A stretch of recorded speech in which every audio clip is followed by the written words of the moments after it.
Hello, good evening everyone, good evening to all of you, good evening Surendra, good evening everyone. Everyone please confirm बेटा, am I audible, am I visible clearly to all of you? Audio और video सभी को clear एक बार confirm कर देंगे. Everyone please confirm in the chat box बेटा, am I audible, am I visible clearly to all of you? Very good evening, a very good evening to all of you. Everyone please confirm बेटा, am I audible, am I visible? सभी लोगों को audio video perfectly clear है? Okay, very good. Audio video is clear to everyone. Very good. How are you all? कैसे हैं आप सभी लोग? How are you all? How are you all? Very good. I can see Kshitij Kumar in the chat box. क्या बात है. मैं भी एकदम ठीक हूँ बेटा, मैं एकदम ठीक हूँ. आप लोग कैसे हो? How are you all? Good evening, good evening, good evening, good evening, good evening everyone. तो I am good and I hope you all are good. आप सभी लोग भी ठीक हैं और बहुत ही अच्छे तरीके से अपने एग्जाम की प्रिपरेशन कर रहे हैं. ठीक है, चलिए तो let's start the discussion. I hope those who are regular in the class have join the class. जो लोग भी रेगुलर हैं क्लास में, सभी लोगों ने क्लास को ज्वाइन कर लिया है. तो एक बार जरा लास्ट क्लास का डिस्कशन रिकॉल करते हैं, तब तक बाकी लोग भी ज्वाइन कर लेंगे. तो in the last class we have discussed. Sir कोई पुराना सब्जेक्ट कंप्लीट कर रहे हैं तो उसके डीपीपी कब लगाएं? चैप्टर वाइज लगाते जाओ. देखो, एक बार अगर आपने सब्जेक्ट को कंप्लीट कर लिया है तो फिर आप उसको किसी भी तरीके से मैनेज कर सकते हैं. आप एक बार पहले पूरा थ्योरेटिकल पोर्शन कंप्लीट कर लीजिए, ठीक है. या फिर आप न्यूमेरिकल्स की हेल्प से रिवीजन कर सकते हैं, या फिर डायरेक्टली डीपीपी की हेल्प से रिवीजन कर सकते हैं. मेन ऑब्जेक्टिव ये है कि जो कंसेप्ट आपने पढ़े हैं उनको हम रिवाइज कर पाए. तो उसके लिए कोई भी अप्रोच, कोई भी तरीका जो आपको सूट करता है. फॉर एग्जांपल कोई भी एक चैप्टर है, मान लो हाईवे इंजीनियरिंग पहले पढ़ा था. अब हाईवे इंजीनियरिंग के सीधे क्वेश्चन उठा लिए जियोमेट्रिक डिजाइन ऑफ रोड के, और जियोमेट्रिक डिजाइन ऑफ रोड के जब आपने डायरेक्टली क्वेश्चन उठा लिए तो आप देखोगे बहुत सारे क्वेश्चन ऐसे आपको देखने को मिलेंगे जिनको जब आपने पहले सॉल्व किया था तो सॉल्व हो गए थे, क्योंकि आपने क्लास अटेंड करी थी, कंसेप्ट समझा था, और उसके बाद क्वेश्चन को सॉल्व किया था तो क्वेश्चन इजीली सॉल्व हो गया था. लेकिन हो सकता है आप इस गैप की वजह से अब जब दोबारा से आप क्वेश्चंस को विजिट करते हैं तो आपको लगेगा कि यार ये वाला क्वेश्चन अब सॉल्व नहीं हो रहा है. इसका मतलब क्या है? इससे आपको ये पता चल रहा है कि वो पर्टिकुलर कंसेप्ट है जो रिवीजन, लैक ऑफ रिवीजन की वजह से माइंड से मिस हो गया है. तो आपने पूरे क्वेश्चंस लगाए जियोमेट्रिक डिजाइन ऑफ रोड के, और जिन जिन क्वेश्चंस में आपको प्रॉब्लम आ रही थी उनको मार्क कर लिया, और इसके बाद उन क्वेश्चन से रिलेटेड जो भी कंसेप्ट था उसको जाके रिवाइज कर लिया और दोबारा से क्वेश्चन लगा लिए. समझ रहे हो खेल? तो ये अप्रोच भी आप फॉलो कर सकते हैं. इससे आपको क्लियर पता चल जाएगा कि कौन सा पोर्शन आपका वीक है. और जैसे ही आपको ये पता चल जाएगा कि भाई ये पोर्शन, ये कंसेप्ट बार बार मिस हो रहा है मेरे दिमाग से, और जब आप उसका 2-3 बार रिवीजन करेंगे तो वो सेम टाइप का जो कंसेप्ट मिसिंग का प्रॉब्लम था वो आपका खत्म हो जाएगा. तो same approach you can follow. Next week आपको टाइम मिला, नेक्स्ट वीक आप ट्रैफिक इंजीनियरिंग के क्वेश्चन लगा लीजिए. सेम अप्रोच फॉलो कर लीजिए ट्रैफिक इंजीनियरिंग के लिए.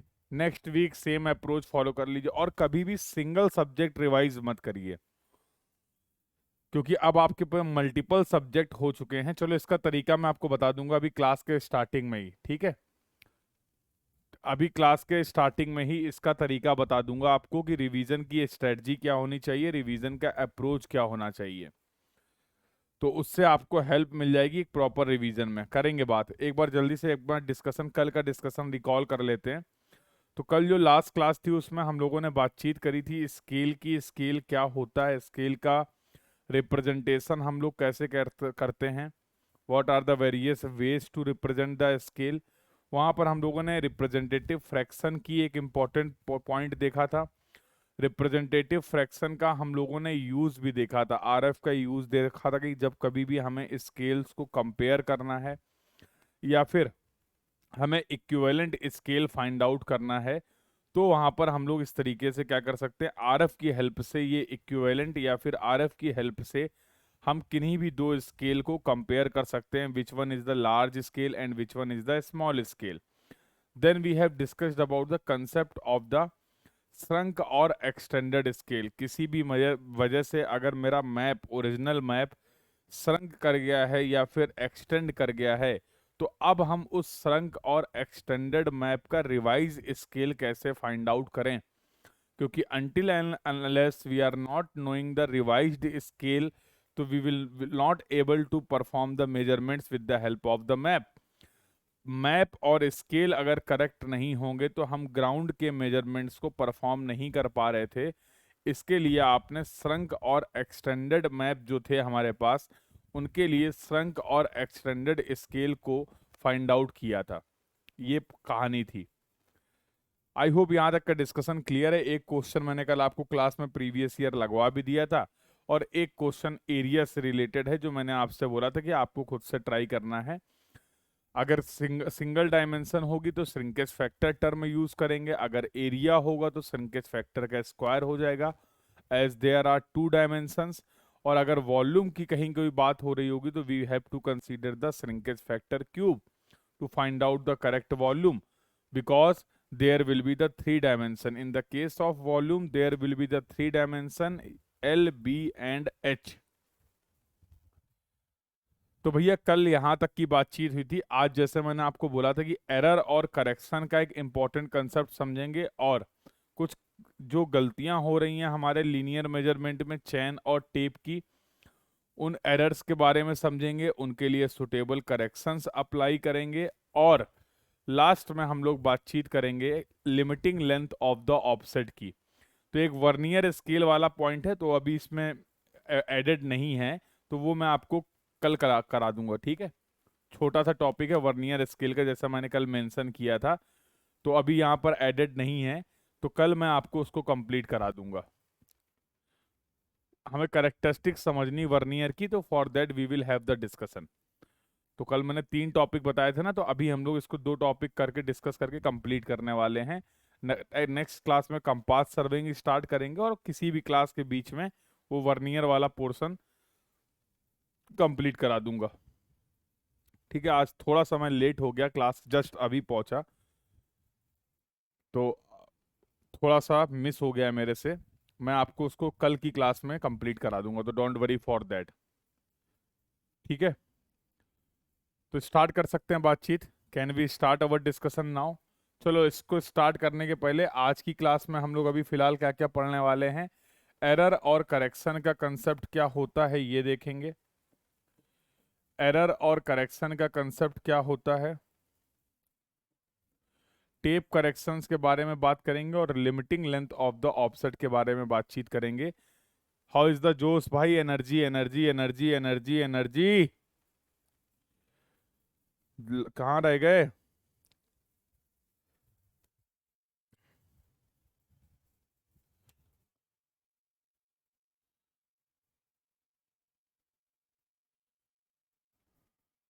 एनर्जी मेंटेन है ना भाई। फंडामेंटल ऑफ सर्वेइंग जो चैप्टर नंबर 1 कंप्लीट कर चुके हैं, फंडामेंटल ऑफ सर्वेइंग के क्वेश्चन निपटा लिए। बताते रहे ना, क्वेश्चन के लिए मेरे भरोसे मत बैठना। जो पुराने स्टूडेंट हैं वो अच्छे से जानते हैं कि क्या अप्रोच हम लोग फॉलो करने वाले हैं। I am here to support you, I will support you, I will guide you, but इतना सपोर्ट नहीं दूंगा कि तुम्हें कोई चलने में दिक्कत हो। जैसा ही मुझे ऐसा लगेगा कि मेरा सपोर्ट तुम्हारे लिए जहर बन सकता है, मैं अपना सपोर्ट हटा लूंगा। ये बहुत अच्छे से तुम्हें पता होगा, जो भी पुराने स्टूडेंट हैं, जो भी पहले सब्जेक्ट कंप्लीट कर चुके हैं। तो do not expect extra ordinary support from my side कि सर सब क्वेश्चन लगवा देंगे, हमें तो बस ऐसे बैठ के देखना है। नहीं, अभी मजा आएगा। एग्जाम में भी फिर ऐसे ही बैठे रहोगे, आदत पड़ जाएगी ना साल भर ऐसे बैठने की। क्यों? मान लो अगर तुमने साल भर क्लासेस अटेंड करी हैं और ऐसे बैठ के केवल सवाल देखे हैं अपने सामने सॉल्व होते हुए, तो अब भैया 365 दिन की आदत पड़ जाएगी ना।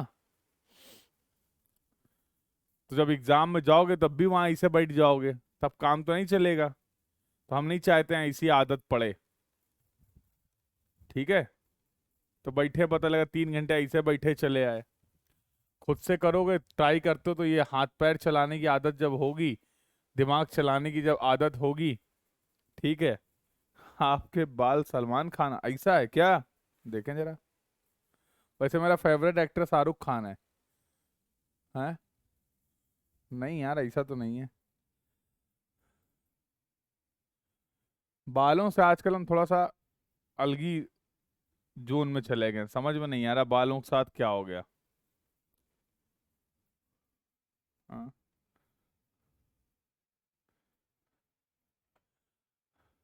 पहले मेरे बाल ना एकदम से वो थे, रफ एंड टफ टाइप के।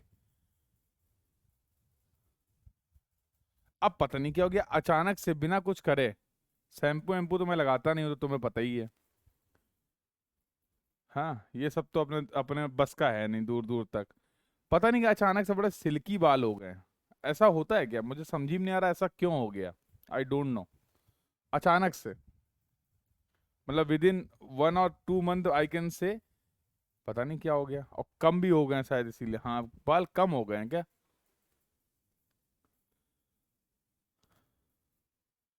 यार इतने बूढ़े हो गए हैं क्या? एज के साथ हो जाता है कह रहा यार। हाँ?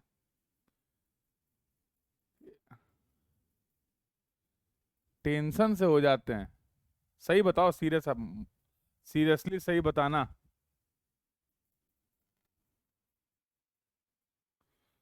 डाइजेशन और लीवर का फंक्शन सही हो जाता है तो बाल सही हो जाते हैं? नहीं नहीं, तो मतलब क्या, जब जिनके बाल सिल्की होते हैं उनका डाइजेशन सही होता है, जिनके बाल सिल्की नहीं होते उनका डाइजेशन सही नहीं होता है? क्या कहना चाह रहे? नहीं, मुझे I don't have any idea. Hair dryer की वजह से? अरे भैया हम इन सब चीजों से बहुत दूर है, हमें नहीं पता है, कोई यूज नहीं है इनका। हाँ।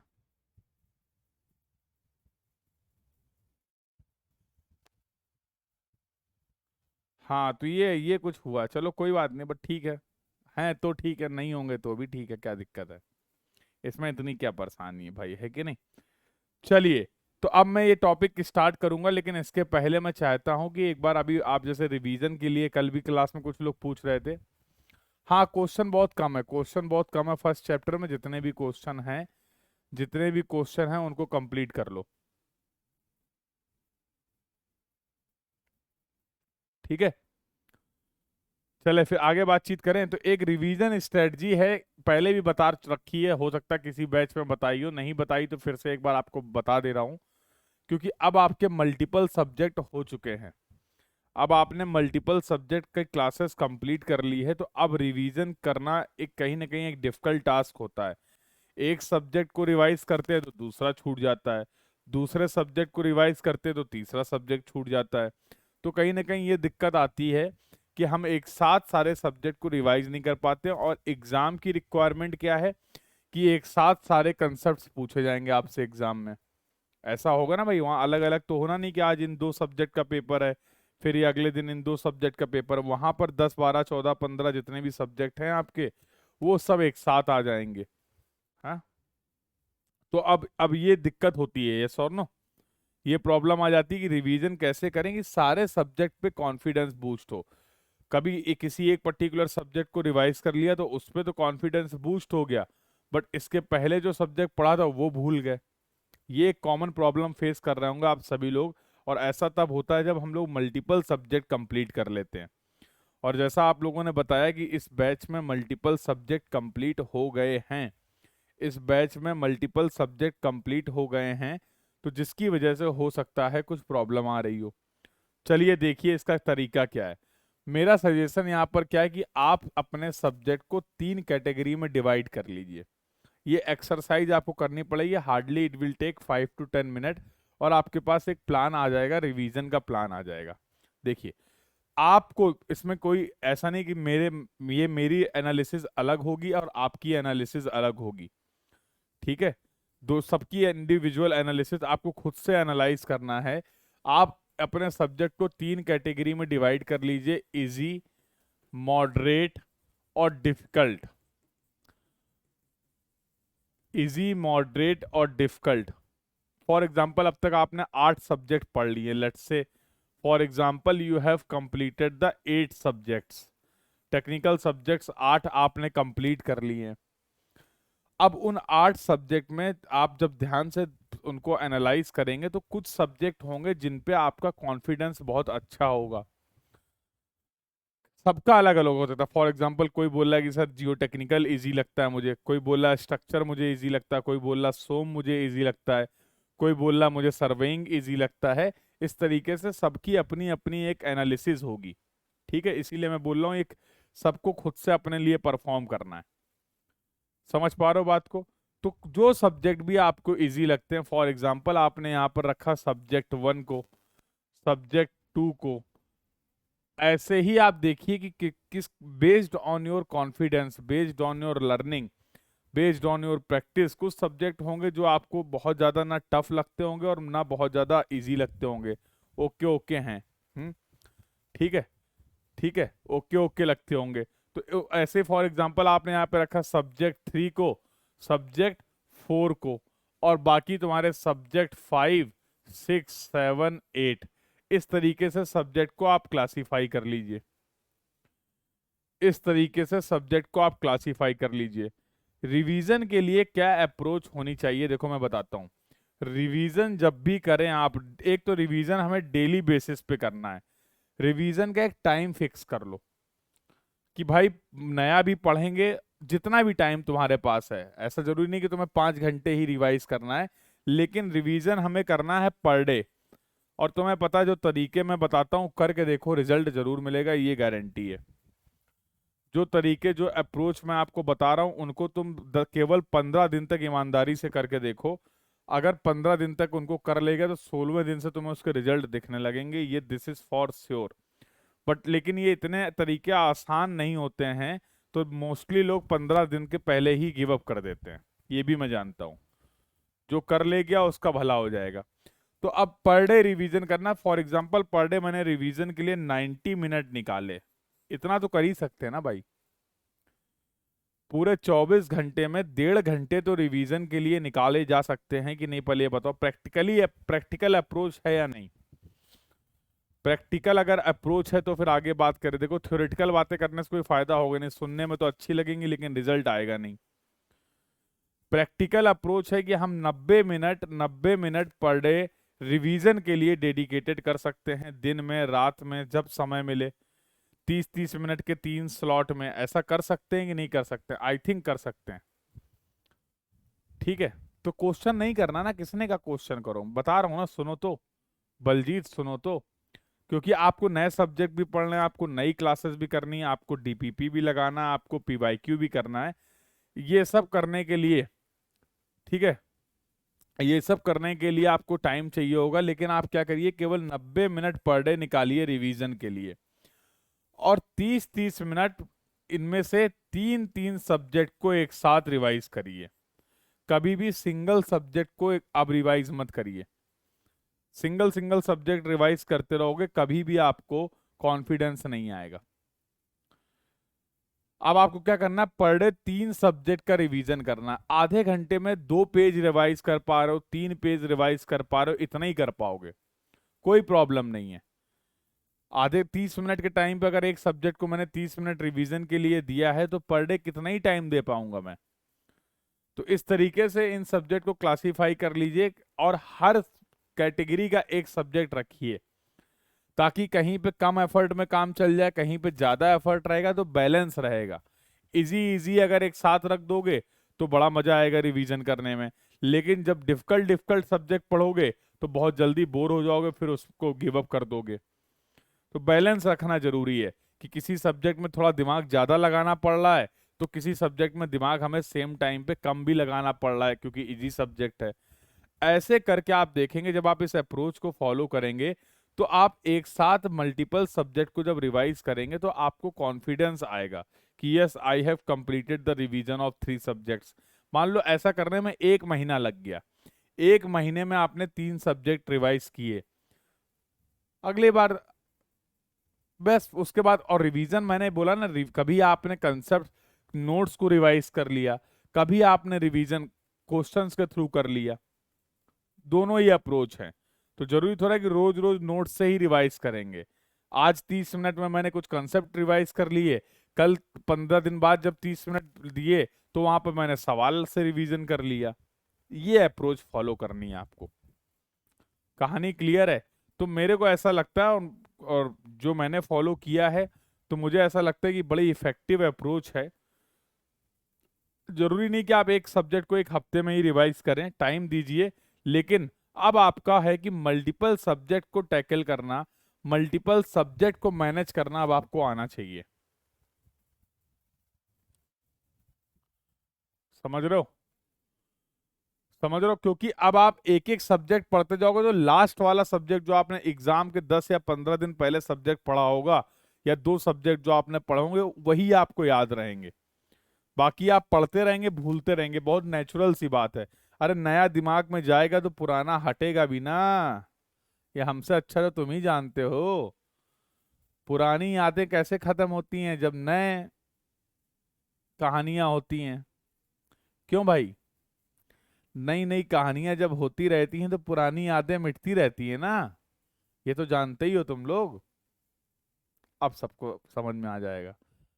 टेक्निकली समझाते रहो तो नहीं समझेंगे, अब सब एकदम ही करके अभी दांत दिखाएंगे। हाँ सर समझ गए। समझ गए कि नहीं समझ गए?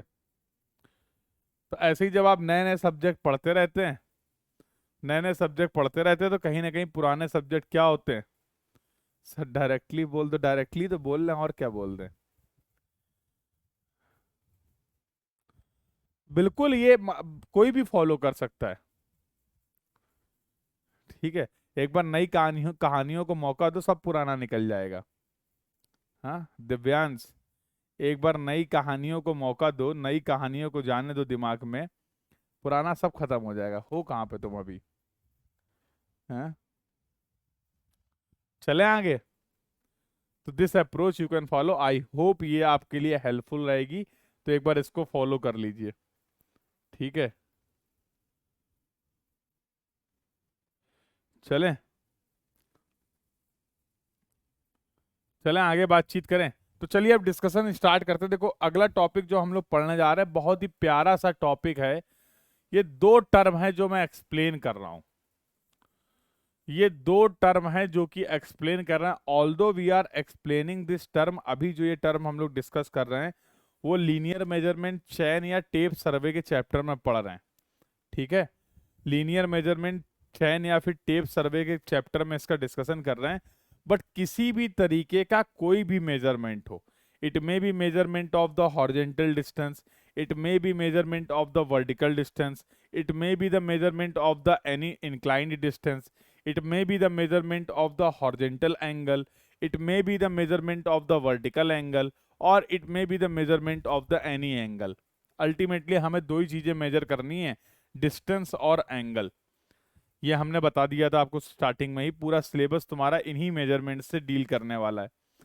तो सिंपल सा कंसेप्ट है कि यार जब कभी भी कोई भी मेजरमेंट करोगे, it whether it may be a measurement of the distance और it may be a measurement of the angle, there may be the chances of the error. Error के चांसेस होंगे या नहीं होंगे? एरर के चांसेस होंगे या नहीं होंगे? इसके लिए हम लोग एक चैप्टर भी पढ़ेंगे, थ्योरी ऑफ एरर्स। अगर आपको याद हो तो देखिएगा, 12वां या 13वां 11वां या 12वां चैप्टर आपने लिखा था, थ्योरी ऑफ एरर्स। तो वहाँ और डिटेल में बात करेंगे, बट अभी बेसिक जितनी हमें ज़रूरत है उसकी बातचीत मैं आप लोगों से कर लेता हूँ कि सर कोई भी मेजरमेंट करेंगे तो वहाँ पर एरर हो सकती है। सबसे पहला मेरा तुमसे सवाल है कि किसी भी मेजरमेंट में इस एरर के सोर्सेस क्या क्या हैं। अब ये जरा समझ लो क्यों एरर हो सकती है, पहले इस बात को समझ लीजिए। सर हमारे मेजरमेंट में एरर हो सकती है, उसके खास खास 3 रीजन हैं। उसके जितने भी रीजन हैं उनको हम 3 कैटेगरी में ब्रॉडली क्लासीफाई कर सकते हैं कि there may be error in any measurement due to these types of these due to these reason. Due to this reason. क्या रीजन है जरा समझिए बेटा।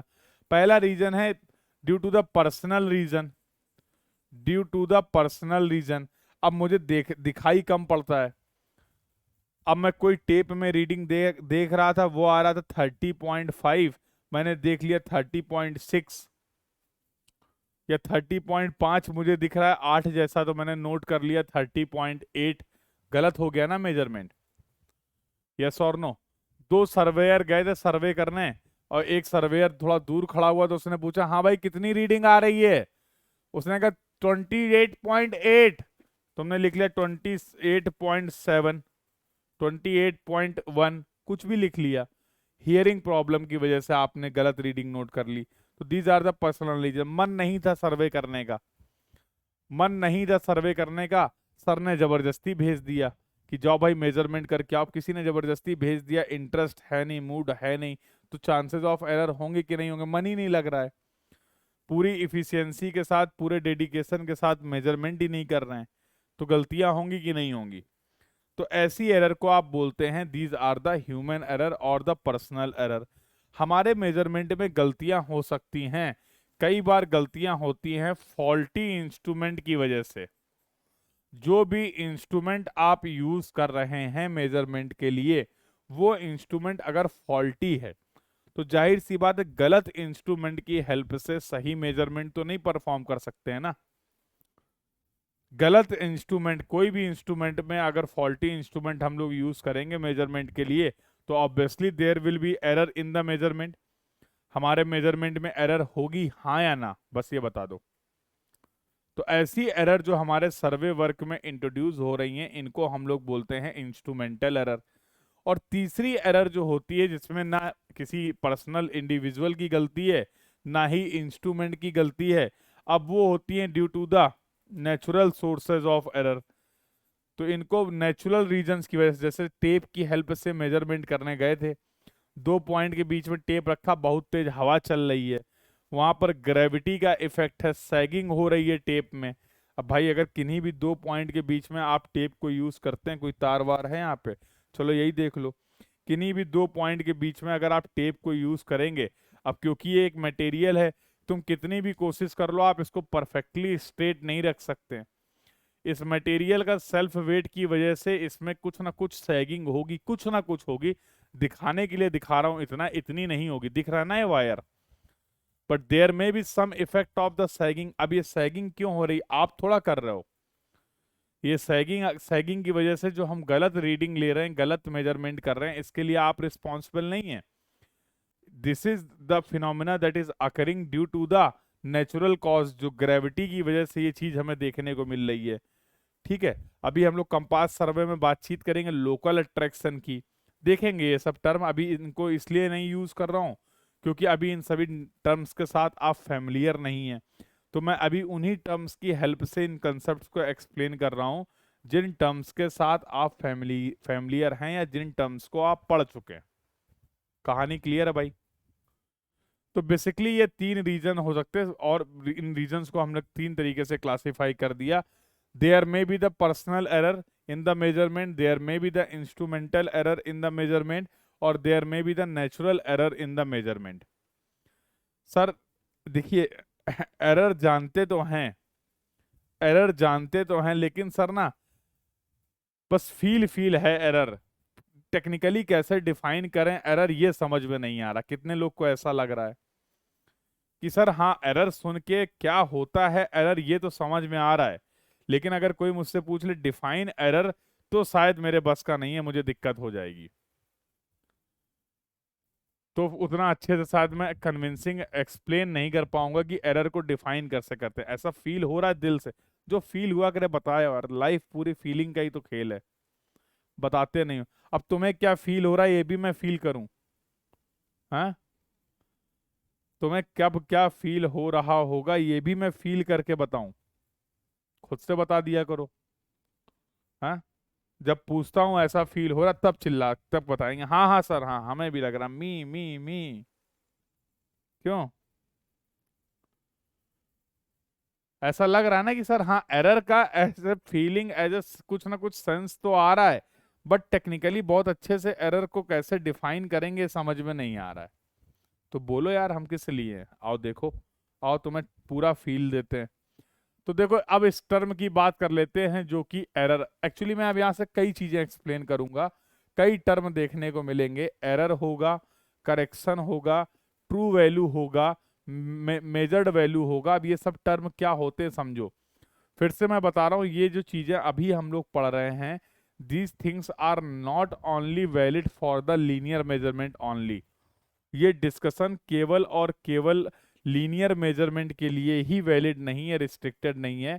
ये किसी भी तरीके का कोई भी मेजरमेंट आप कर रहे हैं, किसी भी तरीके का कोई भी सर्वे आप कर रहे हैं, वहां सभी जगह के लिए ये डिस्कशन वैलिड है। If there will be the measurement, there will be the discussion for the error, there will be the discussion for the correction. जब कभी भी हम बात करेंगे मेजरमेंट की, अगर मेजरमेंट है तो एरर भी होगी और करेक्शन भी होगा। तो एक तरीके से अभी जनरल डिस्कशन चल रहा है, एक तरीके से अभी जनरल डिस्कशन चल रहा है जिसको हम लोग समझने की कोशिश कर रहे हैं। एक एग्जाम्पल लेते हैं, एक एग्जाम्पल ले लें। ये एक प्यारे से सिविल इंजीनियर का घर है और ये एक अपनी प्यारी सी आर्किटेक्ट मैम का घर है, ठीक है। अरे आर्किटेक्ट पहले लेक्चर में मिले थे, याद है? पहले दूसरे लेक्चर में मुलाकात करी थी ना, याद है?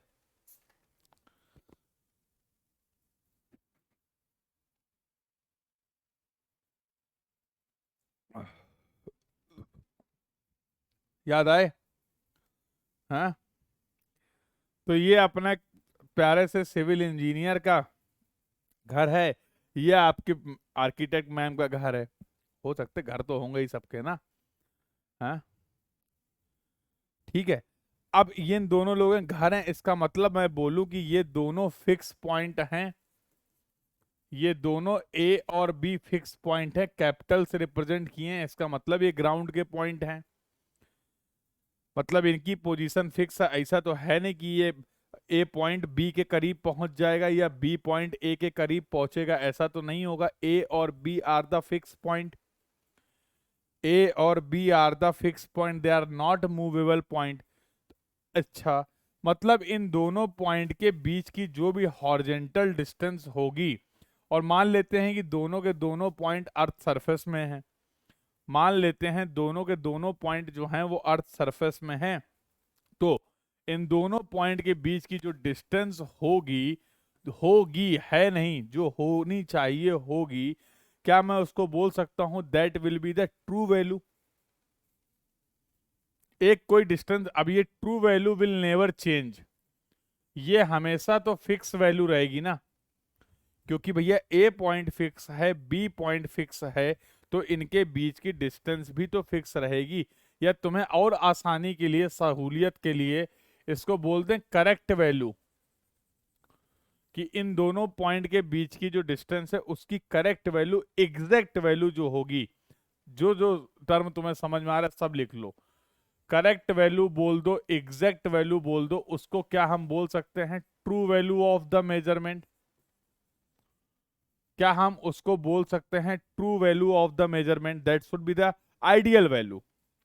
एक टर्म और याद आ गया, इसी को आप बोल सकते हैं ideal value of the measurement. सब कुछ सही है, यस और नो? अब मैंने तुम्हें काम दिया, फॉर एग्जाम्पल मैंने 3 स्टूडेंट को बुलाया, दिव्यांश को बुला लिया, वरुण को बुला लिया और हर्ष को बुला लिया। दिव्यांश को बुला लिया, वरुण को बुला लिया और हर्ष को बुला लिया। अमर हो गए तीनों बच्चे, क्यों भाई? हाँ, ये देखो, अमर हो गए हैं। क्यों? नाम चलता रहेगा सदियों सदियों तक। क्यों भाई? खुश तो बहुत हो गया आज तुम। तो अब मैंने इनसे बोला कि जाओ तुम लोग मेजरमेंट करो, ए और बी पॉइंट के बीच की डिस्टेंस मुझे चाहिए। तो दिव्यांश को भी सर्वे आता था, वरुण को भी सर्वे आता था और हर्ष को भी सर्वे आता था। उन्होंने कहा सर कोई दिक्कत नहीं। अब ये प्रैक्टिकली पॉसिबल है, ये प्रैक्टिकली पॉसिबल है, अच्छा दिव्या कह रही है दिव्यांश का अंश हटा दीजिए, ये सही है। चलो फिर अभी फिर कहीं जरूरत पड़ेगी तो बाकी लोग को भी का जिक्र कर लिया जाएगा, ठीक है, टेंशन मत लो। ठीक है। तो अभी हुआ क्या कि मैंने इन 3 surveyor, basically these are the 3 surveyors, मैंने जिनको ये रिस्पॉन्सिबिलिटी दी है कि भाई तुम जाओ इन दोनों पॉइंट के बीच की डिस्टेंस को मेजर करो। अब जरूरी है क्या कि ये तीनों जो हमारे सर्वेयर हैं इनके पर्सनल कैरेक्टरिस्टिक्स सेम हो? ऐसा कोई कंपलसरी है क्या? भाई मेरा काम करने का तरीका अलग है, हर्ष का काम करने का तरीका अलग है, मेजरमेंट परफॉर्म करने का तरीका अलग है, वरुण अलग तरीके से मेजरमेंट करेगा, सबकी सिंसियरिटी लेवल अलग अलग है, सबका एक्सपीरियंस अलग अलग है कि नहीं? सबका एक्सपीरियंस अलग अलग है, सबका नॉलेज अलग अलग है। तो ये जाहिर सी बात है कि सबकी कैरेक्टरिस्टिक्स अलग अलग होंगी। चलो पहली बात तो दूसरा, ऐसा भी कंपलसरी नहीं है कि हम सभी लोग ये तीनों लोग मेजरमेंट के लिए एक ही इंस्ट्रूमेंट का यूज करें। ऐसा भी तो कंपलसरी नहीं है ना भाई। दिव्यांश को चैन सर्वे पढ़ के मजा आ गया था, उसने बोला सर हम चैन से मेजरमेंट करेंगे। वरुण ने बोला सर मेरे पास टेप है, हम टेप से मेजरमेंट कर लेंगे। हर्ष कह रहा हम लाइव लोकेशन भेजेंगे। हर्ष कह रहा सर हम मेजरमेंट तो करेंगे लेकिन जीपीएस से करेंगे। सब अपनी जगह सही है कि नहीं? चैन से भी आप डिस्टेंस मेजर कर सकते हैं, टेप से भी आप डिस्टेंस मेजर कर सकते हैं, और जीपीएस से भी आप डिस्टेंस मेजर कर सकते हैं। तो तीनों की कैरेक्टरिस्टिक्स अलग अलग हैं, तीनों के इंस्ट्रूमेंट अलग अलग हैं। अब इन लोगों ने फॉर एग्जांपल, मान लो एग्जांपल के लिए ये जो डिस्टेंस थी वो 100 मीटर थी। ये दोनों पॉइंट के बीच की जो एक्चुअल स्टैंडर्ड वैल्यू थी, जो आइडियल वैल्यू थी, जो करेक्ट वैल्यू थी, वो 100 मीटर थी। लेकिन अब क्योंकि 3 अलग अलग सर्वेयर अलग अलग इंस्ट्रूमेंट की हेल्प से इन डिस्टेंस को मेजर कर रहे हैं, तो जब ये दिव्यांश ने मेजरमेंट किया तो दिव्यांश ने बोला सर ये जो डिस्टेंस है वो 100.5 मीटर है। वरुण ने बोला सर ये जो डिस्टेंस है वो 100.2 मीटर है। और हर्ष ने बोला ये डिस्टेंस जो है सर वो 100.1 मीटर है। यार एक बात बताओ, जब ए और बी पॉइंट फिक्स पॉइंट हैं तो भैया उनके बीच के 2 फिक्स पॉइंट के बीच में 3 अलग अलग डिस्टेंस कैसे मिल रही हैं? 2 फिक्स पॉइंट के बीच में अगर आप डिस्टेंस मेजर कर रहे हैं तो ये 3 अलग अलग डिस्टेंस क्यों मिल रही हैं? सवाल ये है। प्रॉब्लम समझ रहे हो?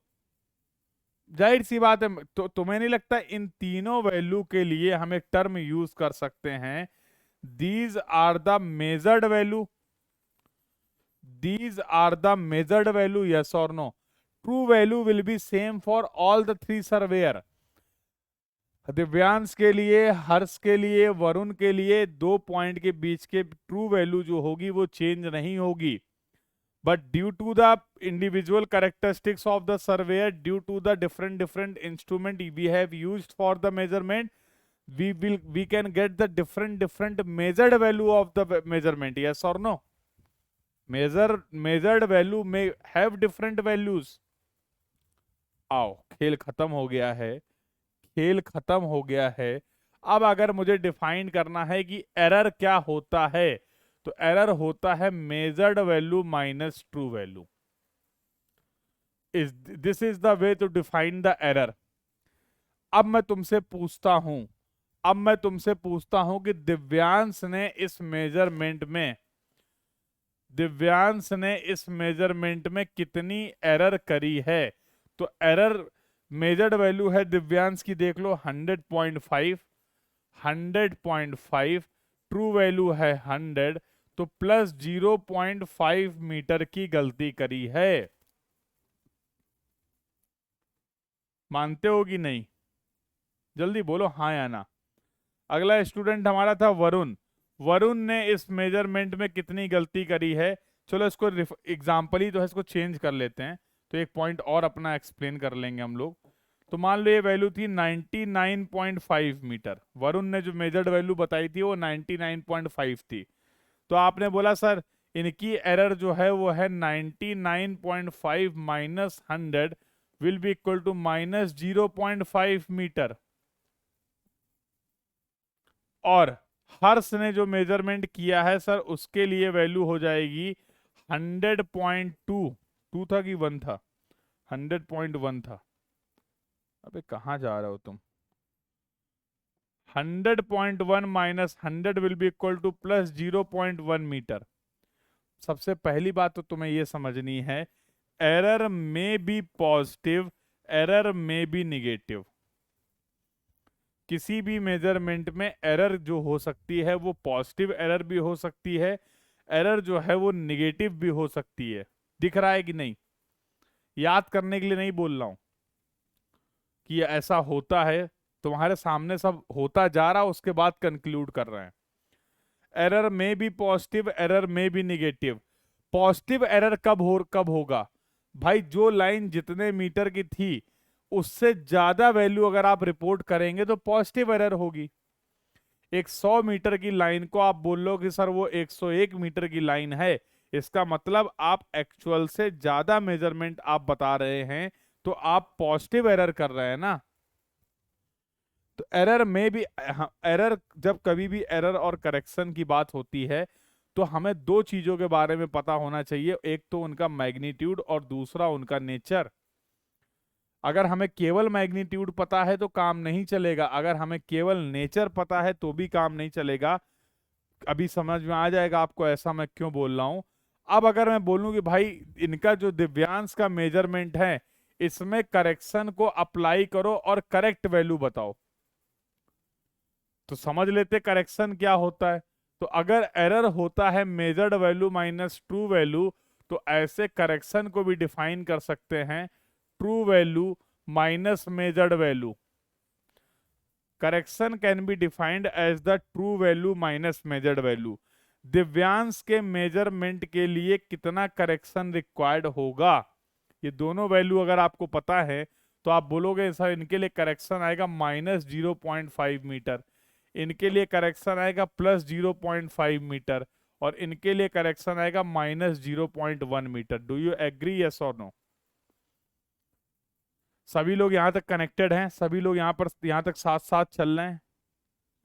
कोई छूट तो नहीं गया कि सर रिपीट कर दीजिए, सर समझ में नहीं आया, सर दर्द हो रहा है?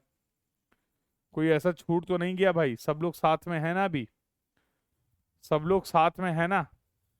तो अब कुछ नहीं करना। अब आपके पास इतनी कहानी के बाद सिमिलरली मैं बोल सकता हूं, करेक्शन में भी पॉजिटिव, करेक्शन में भी निगेटिव।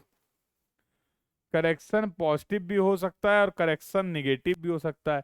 इतनी कहानी के बेसिस पे अगर तुम्हें कोई दिक्कत ना हो तो क्या मैं लिख सकता हूं कि बेटा एरर और करेक्शन भी तो एक दूसरे से रिलेटेड हैं।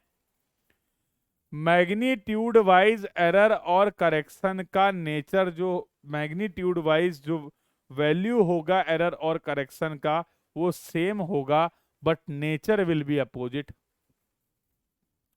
कह सकते हैं कि नहीं?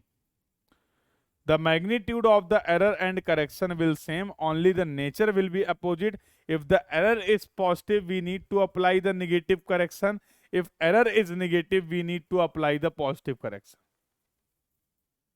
बताओ भाई, मजा आया? अब फील आ गया एरर और करेक्शन का?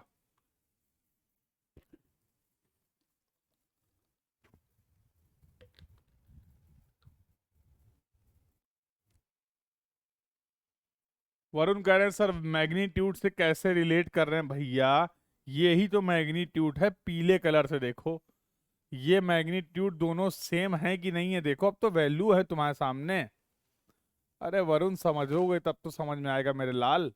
सब तो तुम्ही ने निकाला है, मैंने तो केवल समराइज किया है। एरर आ रही है प्लस 0.5 मीटर, करेक्शन आ रहा है true value minus measure value. 100 minus 100.5 करो, कितना आएगा वरुण? 100 माइनस 100.5। वरुण का तो नाम भी लिखा हुआ है, वरुण ही बताएंगे। लो देखो वरुण, तुमने मेजर्ड वैल्यू निकाली थी 99.5, ट्रू वैल्यू थी 100, एरर होती है measured value minus true value. Yes और नो? तो तुम्हारी एरर थी निगेटिव 0.5 मीटर की। ठीक है वरुण, अगर तुम्हें इसको सही करना है तो इसमें करेक्शन अप्लाई करना पड़ेगा। कितना करेक्शन अप्लाई किया? 0 प्लस 0.5 मीटर का, तो एरर और करेक्शन का मैग्नीट्यूड तो सेम है ना, नेचर अपोजिट है, यही तो बताया है। अरे सुरेंद्र बोल सकते हैं नहीं, बोल दिया।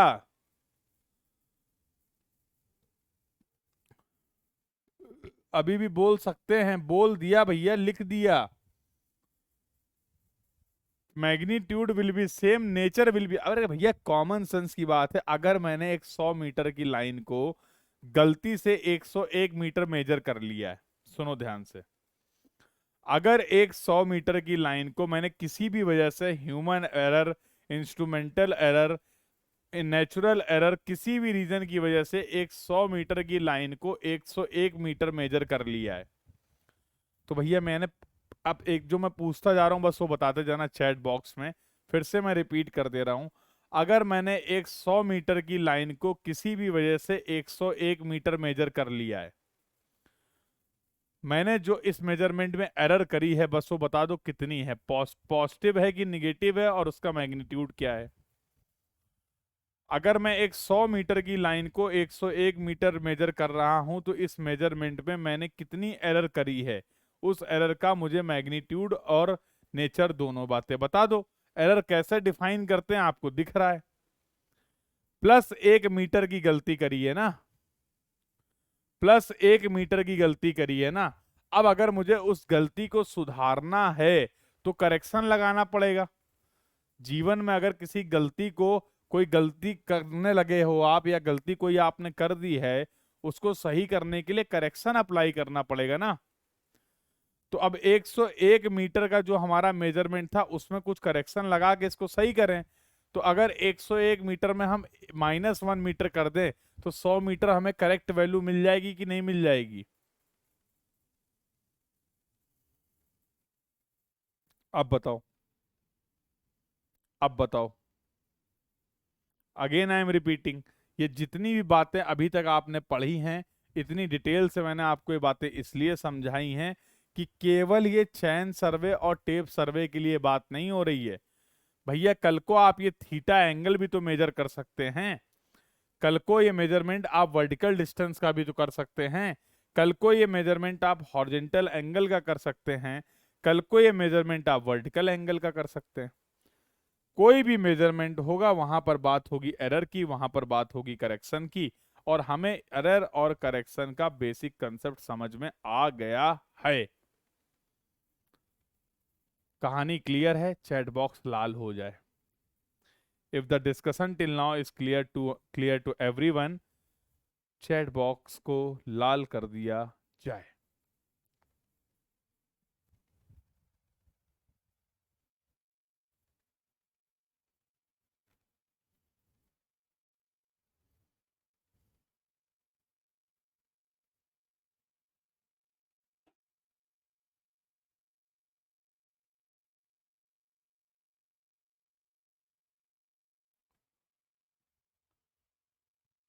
सभी लोग everyone, everyone actively participate in the discussion. सभी लोग डिस्कशन में बहुत बढ़िया से पार्टिसिपेट करेंगे ताकि हम लोग इस सब्जेक्ट को बहुत अच्छे से डिस्कस कर पाए।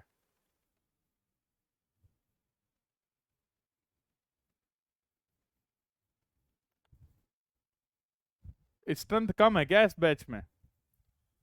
स्ट्रेंथ कम है क्या? क्यों भाई?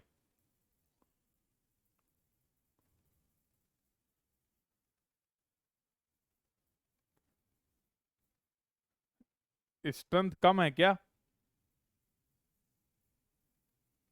लाइव स्ट्रेंथ कम है क्या? रिकॉर्डेड ज्यादा लोग फॉलो कर रहे हैं क्या?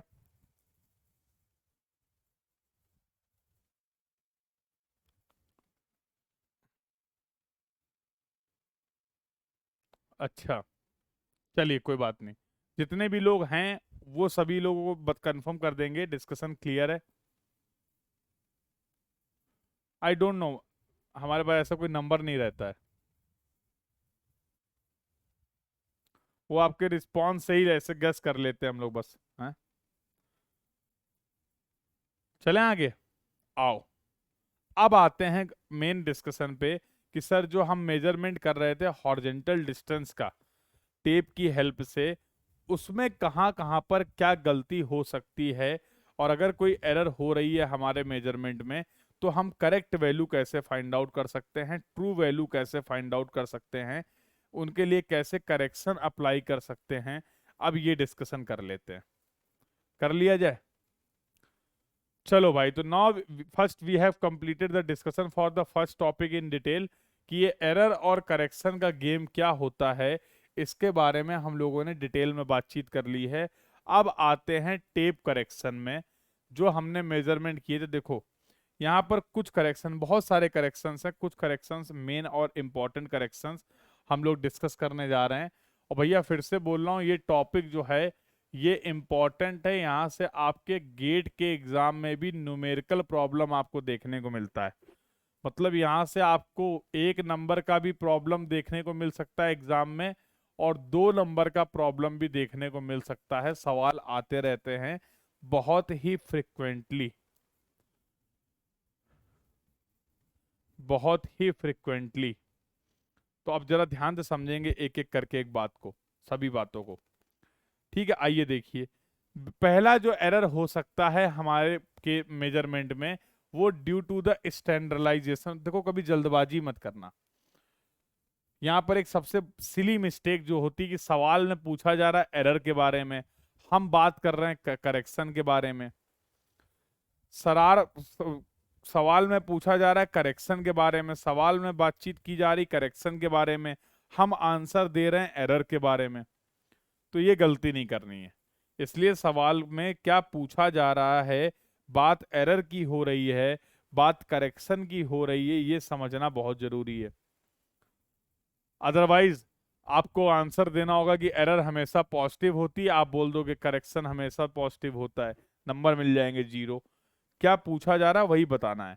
तो देखो यहाँ पर मैंने लिखा हुआ है कि correction for the standardisation, correction for the standardisation, इसका मतलब क्या है कि स्टैंडर्डाइजेशन की वजह से कोई एरर हो रही होगी।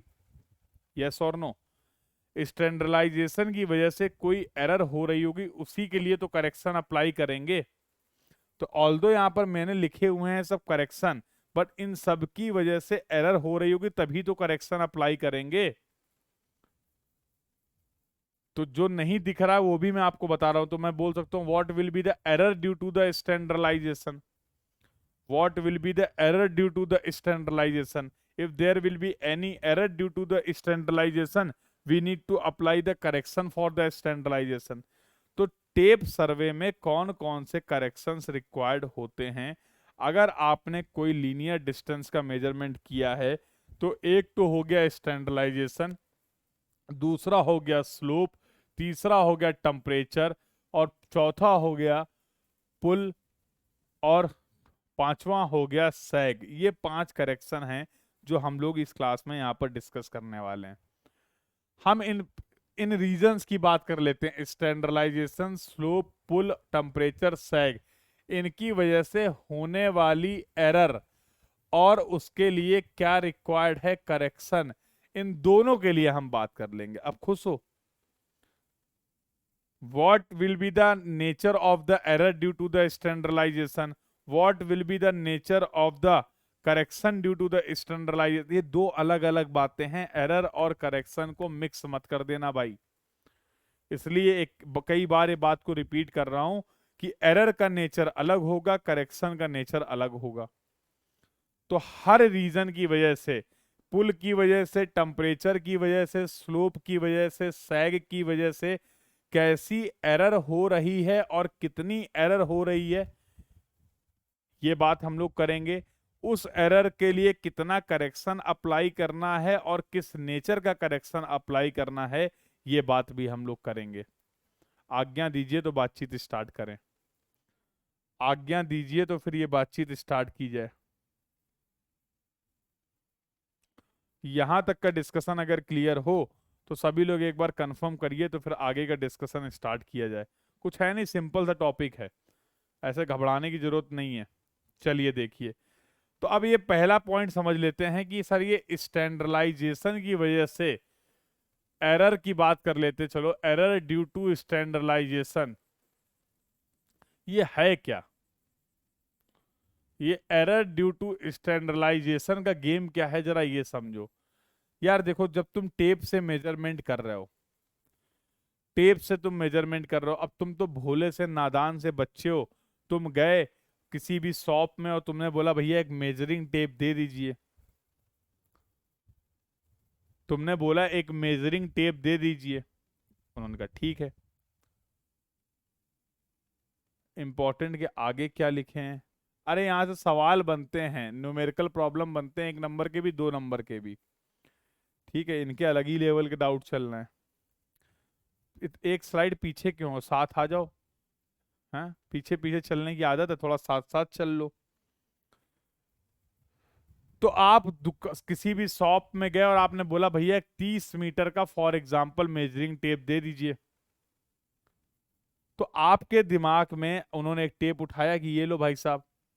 आपके दिमाग में क्या है कि जो टेप मैं मेजरमेंट के लिए यूज करने वाला हूं, उस टेप की स्टैंडर्ड लेंथ, या फिर इसी को बोलते हैं डेजिग्नेटेड लेंथ, इसी को बोलते हैं designated length of the tape, या फिर इसी को बोलते हैं correct length of the tape. Correct length of the tape जो है वो तो आप मान के चलेंगे कि भाई 30 मीटर है, क्योंकि आपने 30 मीटर का टेप मांगा था। 30 मीटर का टेप मांगा तो उन्होंने एक 30 मीटर का टेप दे दिया। अब खेल क्या हुआ यार इसमें, कि किसी भी रीजन की वजह से, मैन्युफैक्चरिंग डिफेक्ट की वजह से, वो टेप एक्चुअल में 30 मीटर का नहीं था। There was some manufacturing error in that tape. तो उसमें जब मैंने रीडिंग लेना शुरू किया तो एक एंड पे आ रहा था 0, दूसरे एंड पे आ रहा था 30, लेकिन एक्चुअल में वो 30 मीटर नहीं था। मार्किंग के हिसाब से तो 30 मीटर टेप दिखा रहा है, मार्किंग के हिसाब से तो 30 मीटर टेप दिखा रहा है, बट एक्चुअल में वो टेप करेक्ट एग्जैक्टली 30 मीटर का नहीं था। दो पॉसिबिलिटी है, वो टेप 30 मीटर से ज्यादा भी हो सकता है और वो टेप 30 मीटर से कम भी हो सकता है। ऐसा हो सकता है कि नहीं हो सकता है? जल्दी बोलो। तो इसको आप बोलते हैं incorrect length. Incorrect length of the tape बोल दो, या फिर इसको आप बोल दो actual length of the tape. देखो इसके लिए नोटेशन यूज कर लेते हैं कैपिटल एल, और इसके लिए नोटेशन यूज कर लेते हैं एल डैश। मान लो तुम्हारा टेप 10 सेंटीमीटर लंबा है एक्चुअल से, 30 मीटर से 10 सेंटीमीटर ज्यादा है। या ये भी हो सकता है कि हमारा टेप जो है वो एक्चुअल से उसकी लेंथ कम है, डेजिग्नेटेड लेंथ से कम लेंथ है एक्चुअल लेंथ। यस और नो, ऐसा भी हो सकता है। अगर डेजिग्नेटेड लेंथ और एक्चुअल लेंथ सेम है तो कोई कोई एरर ही नहीं होगी। अगर डेजिग्नेटेड लेंथ, स्टैंडर्ड लेंथ और एक्चुअल लेंथ सेम है, इसका मतलब उस टेप की हेल्प से अगर आप मेजरमेंट करेंगे तो स्टैंडर्डाइजेशन की वजह से वहां पर कोई भी एरर ही नहीं होगी, तो वो तो केस ही अलग हो गया। ठीक है, अभी दो सब कुछ डिस्कस करेंगे, बस ध्यान से सुनते रहो। अभी मैंने नोटेशंस ले लिए। अच्छा एक बात बताओ, जो हम गलत टेप लेके मेजरमेंट कर रहे हैं, गलत टेप लेके अगर हम किसी भी लाइन की लेंथ को मेजर कर रहे हैं, तो जो मेजरमेंट हम परफॉर्म करेंगे वो सही होगा या गलत होगा, ये बताओ। अगर हमारे टेप की स्टैंडर्ड लेंथ और एक्चुअल लेंथ सेम नहीं है, और ऐसे टेप की हेल्प से हम किसी भी लाइन की लेंथ को मेजर कर रहे हैं, तो जो मेजरमेंट हम परफॉर्म कर रहे हैं वो करेक्ट होगा या इनकरेक्ट होगा? अबे जब टेप ही गलत है तो मेजरमेंट भी तो गलत होगा मेरे भाई। तो मान लो गलत टेप की हेल्प से आपने कोई एक लेंथ मेजर कर ली है, जिसको मैं रिप्रेजेंट कर रहा हूं एल डैश से। एल डैश को मैं लिख देता हूं इनकरेक्ट, और इसी को मैं बोल सकता हूं और the measured length of the line. Incorrect और the measured length of the line लिख सकता हूं कि नहीं? और लेकिन अब मैं जानना चाहता हूं कि ये जो लाइन है इसकी करेक्ट लेंथ क्या होगी। Correct length of the line या true value of the measurement क्या होगी, ये जानना चाहता हूं। उसके लिए मैंने टर्म यूज कर लिया एल। इस कैसे पता चलेगा टेप इनकरेक्ट है, बताएंगे भी, पता चल जाता है। पता चल जाता है। एक 30 मीटर की लाइन ले लो, क्रॉस चेक करेंगे ना, ऐसे थोड़ा बहुत लाए और मेजरमेंट करने लगे। तो बीच बीच में हम चेक करते रहते हैं कि हमारा इंस्ट्रूमेंट सही है कि नहीं है। तो क्रॉस चेक करने के लिए आप दूसरा कोई इंस्ट्रूमेंट यूज कर सकते हैं, दो फिक्स पॉइंट ले सकते हैं जिनके बीच की डिस्टेंस आपको पता है कि भाई ये दो पॉइंट है, इनके बीच की डिस्टेंस 30 मीटर है। जो भी टेप लाए हो उससे मेजर करके एक बार देख लो। 30 मीटर आ रही है इसका मतलब ठीक है, नहीं आ रही इसका मतलब इंस्ट्रूमेंट में कोई दिक्कत है, नहीं आ रही इसका मतलब इंस्ट्रूमेंट में कोई दिक्कत है। समझ गए? बोलो।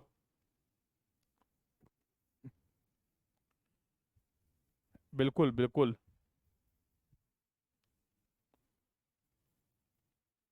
चलें आगे बातचीत करें, आगे बातचीत करी जाए बेटा। तो ये नोटेशंस क्लियर हैं कि नहीं? देखो यार, टेप सही है, टेप गलत है। स्टैंडर्ड लेंथ कम है, स्टैंडर्ड लेंथ से ज्यादा है तुम्हारी एक्चुअल लेंथ, उससे हमें कोई फर्क नहीं पड़ता है। अगर दो फिक्स पॉइंट हैं तो उनके बीच की डिस्टेंस तो सेम रहेगी, हम इतना जानते हैं। अगर दो फिक्स पॉइंट हैं तो उनके बीच की डिस्टेंस तो चेंज नहीं होगी, डिस्टेंस तो सेम ही रहेगी, चाहे तुम गलत टेप से मेजर करो चाहे तुम सही टेप से मेजर करो, डिस्टेंस में कोई फर्क नहीं पड़ेगा। भैया बस इसी बात का फायदा उठा लिया हम लोगों ने। तो अब मैं यहां पर कंसेप्ट यूज कर रहा हूं, मैं लिख रहा हूं correct into correct is equal to incorrect into incorrect, correct into correct. अब यहाँ पे करेक्ट करेक्ट क्या है, इनकरेक्ट इनकरेक्ट क्या है, जरा ये समझो, इनको मैं एक्सप्लेन कर देता हूं। मैं बोल रहा हूं correct length of the tape multiply by correct length of the line. इन दोनों का जो मल्टीप्लीकेशन होगा भाई, अगर डिस्टेंस सेम है तो incorrect length of the tape into incorrect length of the line, ये दोनों डिस्टेंसेस तो सेम होंगी। तुम्हारा टेप सही गलत है उससे डिस्टेंस थोड़ा बदल जाएगी, यस और नो? तो correct length of the line correct length of the tape का multiplication, it should be equal to the incorrect length of the line multiply by the incorrect length of the tape. ऐसा होगा कि नहीं होगा? तो अगर मैं आपसे बोलूं what is the correct length of the tape, उसको आपने एल से रिप्रेजेंट किया था, स्टैंडर्ड लेंथ भी बोला था, करेक्ट लेंथ भी बोला था। What is the correct length of the line L will be equal to the incorrect length of the tape will be equal to the incorrect length of the line। इन चार में से अगर कोई भी तीन चीजें पता हैं, इन चार में से अगर कोई भी तीन चीजें पता हैं तो क्या चौथी चीज निकाल लोगे? जल्दी बोलो हाँ या ना। इन चार में से अगर कोई भी तीन चीजें पता हैं तो क्या चौथा पैरामीटर आप फाइंड आउट कर लेंगे? सर हमें सवाल बताइए कैसे आते हैं, कंसेप्ट तो बता दिया आपने, हमें सवाल बताइए। तो तुम्हारी सहूलियत के लिए मैं दो सवाल करा देता हूं, एक नहीं, लो तुम भी क्या याद करोगे। एग्जाम्पल 1 करिए और एग्जाम्पल 2 करिए। सवाल में ऐसा बोला गया कि एक टेप था जिसकी स्टैंडर्ड लेंथ थी 30 मीटर। सवाल में बोला गया एक टेप था जिसकी स्टैंडर्ड लेंथ थी 30 मीटर। अरे भैया डिस्टेंस को रिप्रेजेंट कर रहा है चटर्जी साहब, ये चटर्जी साहब, टेप की लेंथ कम ज्यादा है, मेजरमेंट कम ज्यादा है, उससे एक्चुअल डिस्टेंस थोड़ा चेंज हो रही है, उससे एक्चुअल डिस्टेंस दो पॉइंट के बीच में थोड़ा चेंज हो जाएगी। भाई अगर टेप में कोई गलती है, जितनी गलती टेप में है उतनी ही गलती तो मेजरमेंट में भी होगी। अगर मान लो टेप 1 मीटर ज्यादा है तो मेजरमेंट 1 मीटर कम होगा। मानते हो कि नहीं? समझ गए? यही तो खेल है। दो सवाल है, सवाल सुनो जरा ध्यान से। बोला गया एक 30 मीटर का टेप था, ये स्टैंडर्ड लेंथ थी। आपने इस टेप की हेल्प से कोई मेजरमेंट किया और आपने मेजरमेंट जो किया एक लाइन का वो 300 मीटर का किया। मेजरमेंट करने के बाद आपको ये पता चला कि हमारा टेप जो था वो एक्चुअल में 30 मीटर का नहीं था, हमारा जो टेप है वो 29.9 मीटर का था। पूछने वाला पूछ रहा है कि जो लाइन आपने 300 मीटर मेजर करी है उसकी सही वैल्यू बताओ। What will be the correct measurement. दूसरा सवाल कह रहा है कि एक टेप जो है वो 30 मीटर का था, उससे एक लाइन मेजर करी है 299 मीटर, लेकिन बाद में पता चला जो टेप था वो 30.1 मीटर का था। तो correct length of the line क्या होगा। दोनों ही सवाल 2-2 नंबर के हैं, दोनों ही सवाल 2-2 नंबर के हैं। सॉल्व कर लोगे? जल्दी बोलो हाँ या ना। सॉल्व करो, इसके बाद तो असली खेल शुरू होगा। सॉल्व करिए और इसके बाद ही तो असली खेल शुरू होगा। जल्दी बोलो हाँ या ना। आओ देखे, सॉल्व कर देते। अरे C इंटू सी बराबर I into I. Correct length of the tape 30, correct length of the line नहीं पता है।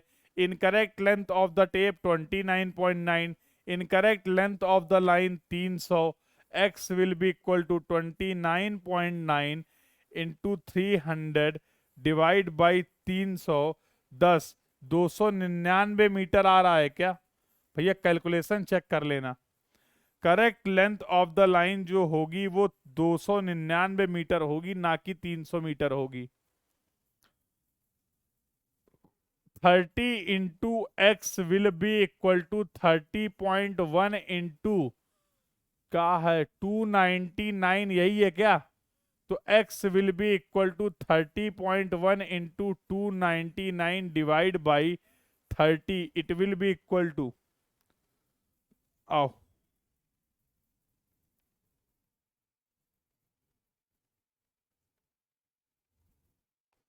ये आ रहा है 299, लगभग 300 मीटर आ रहा होगा।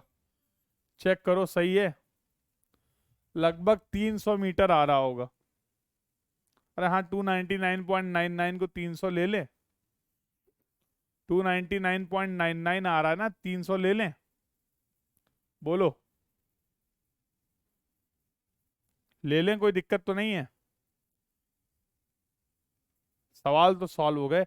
अब भैया यहां से एक बहुत ही इंपॉर्टेंट और प्यारा सा कंक्लूजन निकालने जा रहे हैं, और ये कंक्लूजन आगे जितने भी एरर और करेक्शन होगा उस रास्ते को बहुत आसान कर देगा। जरा पहले केस में देखो मैंने क्या किया है। चलो इसको थोड़ा सा और आगे ले चलते हैं। पहले एग्जाम्पल के लिए एरर क्या होता था, measured value minus true value. Measured value थी हमारी लाइन की 300 और ट्रू वैल्यू है 299, तो +1 मीटर का एरर हो रहा है। तो करेक्शन इस केस में हो जाएगा -1 मीटर का। सिमिलरली यहां पर जो एरर होगी एग्जाम्पल 2 में, वो measured value minus true value. Measured value थी 299, ट्रू वैल्यू है 300, तो ये -1 मीटर। तो करेक्शन हो जाएगा +1 मीटर। कोई दिक्कत? जल्दी बोलो हाँ या ना, जल्दी बोलो हाँ या ना। तो भैया पहले एग्जाम्पल के लिए कितना एरर हो रहा है उसका मैग्नीट्यूड क्या है, नेचर क्या है, पता चल गया। और दूसरे एग्जाम्पल के लिए भी कितना एरर या करेक्शन, उसका मैग्नीट्यूड क्या है, नेचर क्या है, पता चल गया। अब यहां से देखो इंपॉर्टेंट नोट पॉइंट। खेला तो अब यहां से शुरू होगा, और खेला ये कहता है कि पहले एग्जाम्पल को जब आप ध्यान से देखेंगे तो क्या मैं लिख सकता हूं L dash is less than L। बोलो। अब रिपीट नहीं हो पाएगा दिव्यांश, बहुत देर हो गई। इससे धीमे चलेंगे तो फिर अगले गेट 2025 में सिलेबस खत्म होगा।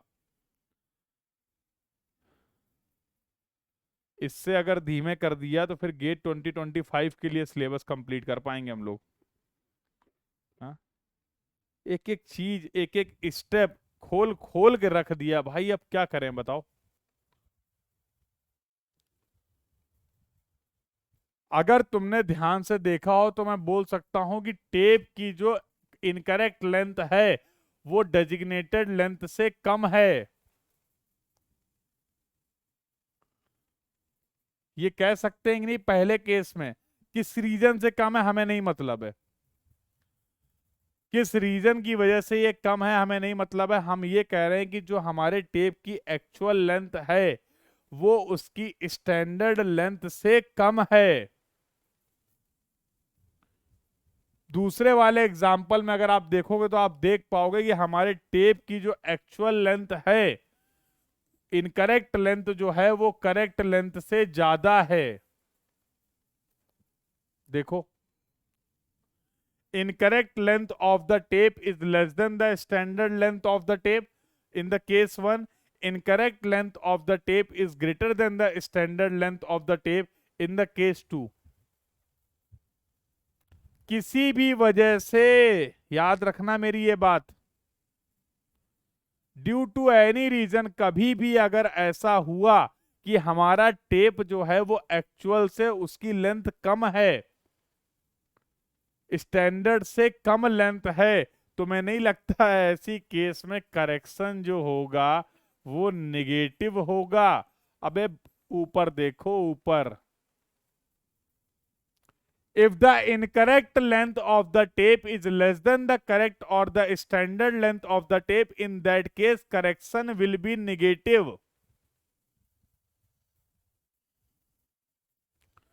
अगर incorrect length of the tape correct length of the tape से ज्यादा है उस केस में करेक्शन विल बी पॉजिटिव।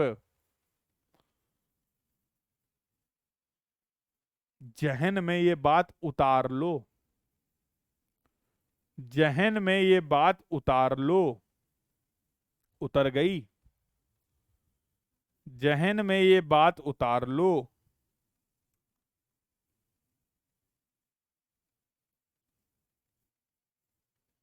जहन में ये बात उतार लो। Due to any reason, due to any reason, अगर ये बात दिमाग में पहुंच गई है तो अब कुछ खास इस टॉपिक में बचा नहीं है, खेल खत्म हो गया है। तो अब कुछ खास इस टॉपिक में बचा नहीं है, खेल खत्म हो गया है। अरे हम खतरनाक ही काम करते हैं यार। हाँ, अब तो मान जाओ। हम बोलते नहीं, तो मानते नहीं हो बस। हैं, बोलते नहीं है बस। हैं, क्यों वरुण?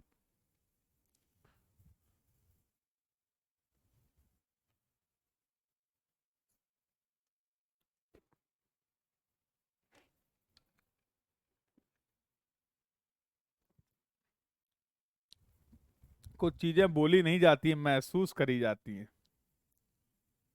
कुछ चीजों को अगर बोल दो तो फिर फीलिंग में मजा नहीं आता है, महसूस करने में एक अलग ही मजा आता है। समझ रहे हो?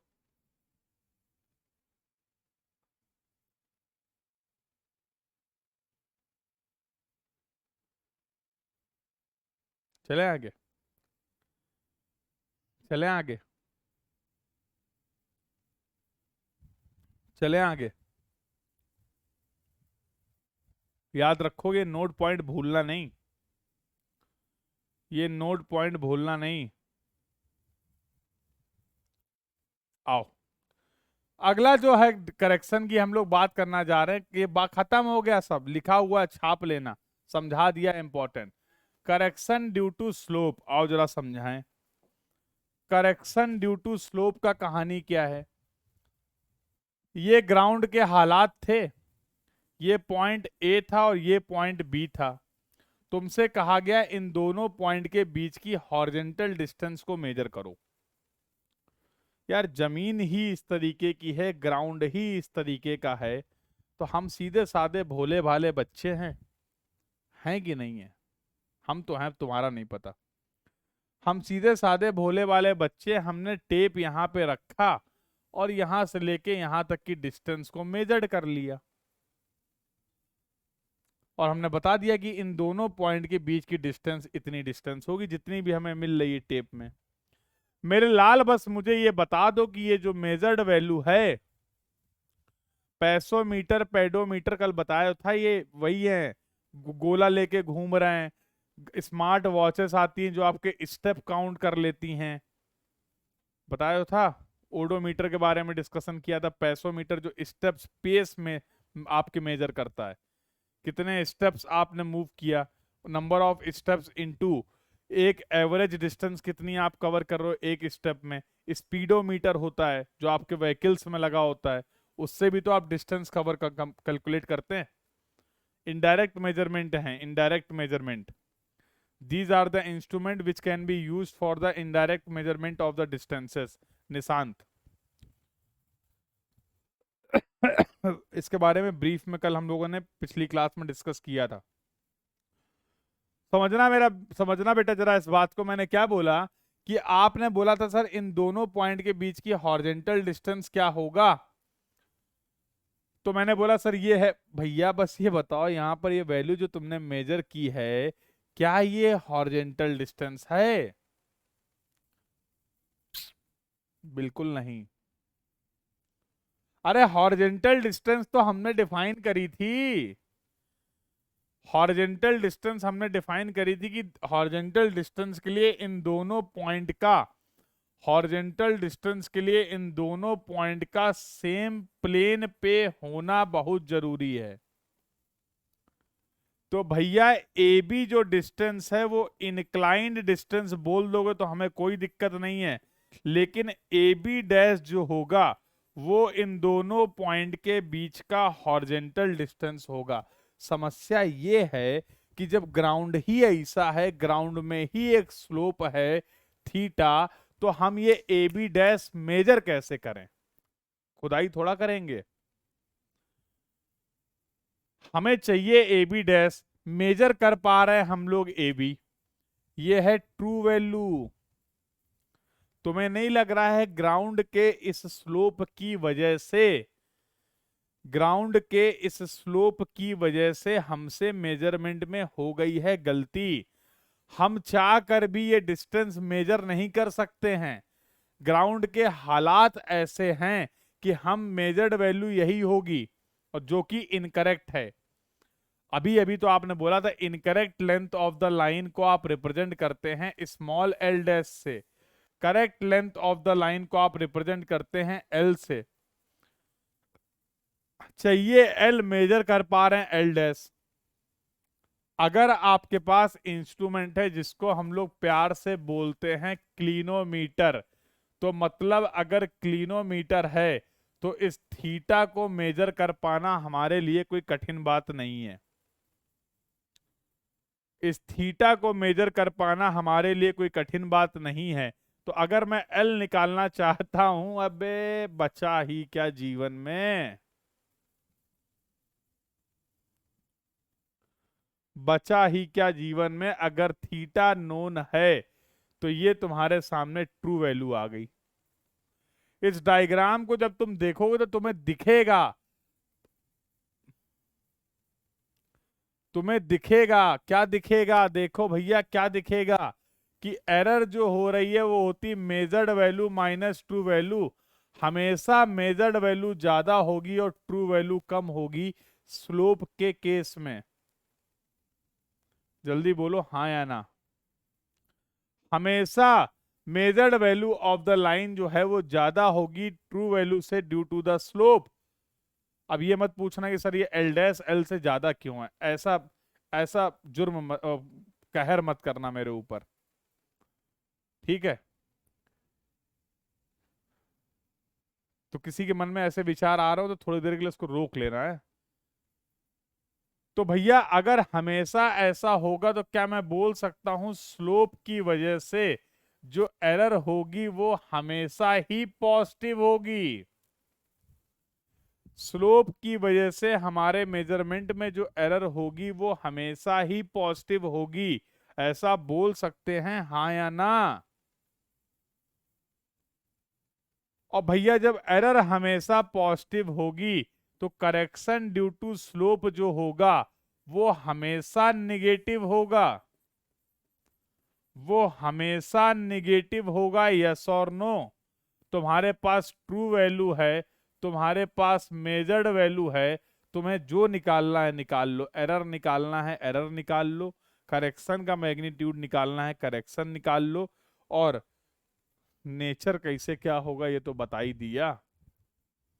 ये तब संभव है ये तब संभव है जब आपको ग्राउंड का स्लोप मेजर करने का ऑप्शन आपके पास अवेलेबल है। जब आप ग्राउंड का स्लोप जो है अगर वो मेजर कर सकते हैं, अगर क्लिनोमीटर आपके पास अवेलेबल है, तो ये अप्रोच हम फॉलो कर सकते हैं, हाँ या ना? ये अप्रोच हम लोग फॉलो कर सकते हैं, यस और नो? बेटा वो एल डैश था टेप की लेंथ, यहां पर मेजर्ड वैल्यू है, कंफ्यूज मत हो। दिव्यांश कुछ अलग नहीं है। पहले आपने बात करी है कि जब हमारे टेप की लेंथ कम ज्यादा हो रही थी, यहां पर टेप की लेंथ ही नहीं है, यहां लाइन की लेंथ की बात हो रही है। स्मॉल एल लिखा हुआ है, वहां पर कैपिटल लिखा हुआ था, कुछ तो फर्क होता होगा, तभी तो स्मॉल और कैपिटल अलग अलग लिखा जाता है।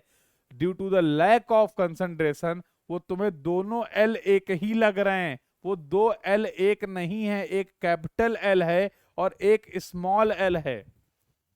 और ऐसा नहीं कि मैंने केवल लिख दिया है, बहुत तसल्ली से बहुत इत्मीनान से लिखा था। ये देखो, एक एक लिखा था, पता नहीं कहाँ थे तुम। फिर कहते हो सर आप नाराज हो जाते हैं, फिर कहते हो सर आप नाराज हो जाते हैं। अब तुम्हें कैपिटल एल और स्मॉल एल में फर्क ही नहीं समझ में आ रहा तो कंफ्यूजन होगा ही ना। देखो कैपिटल एल क्या लिखा हुआ है, स्मॉल एल क्या लिखा हुआ है।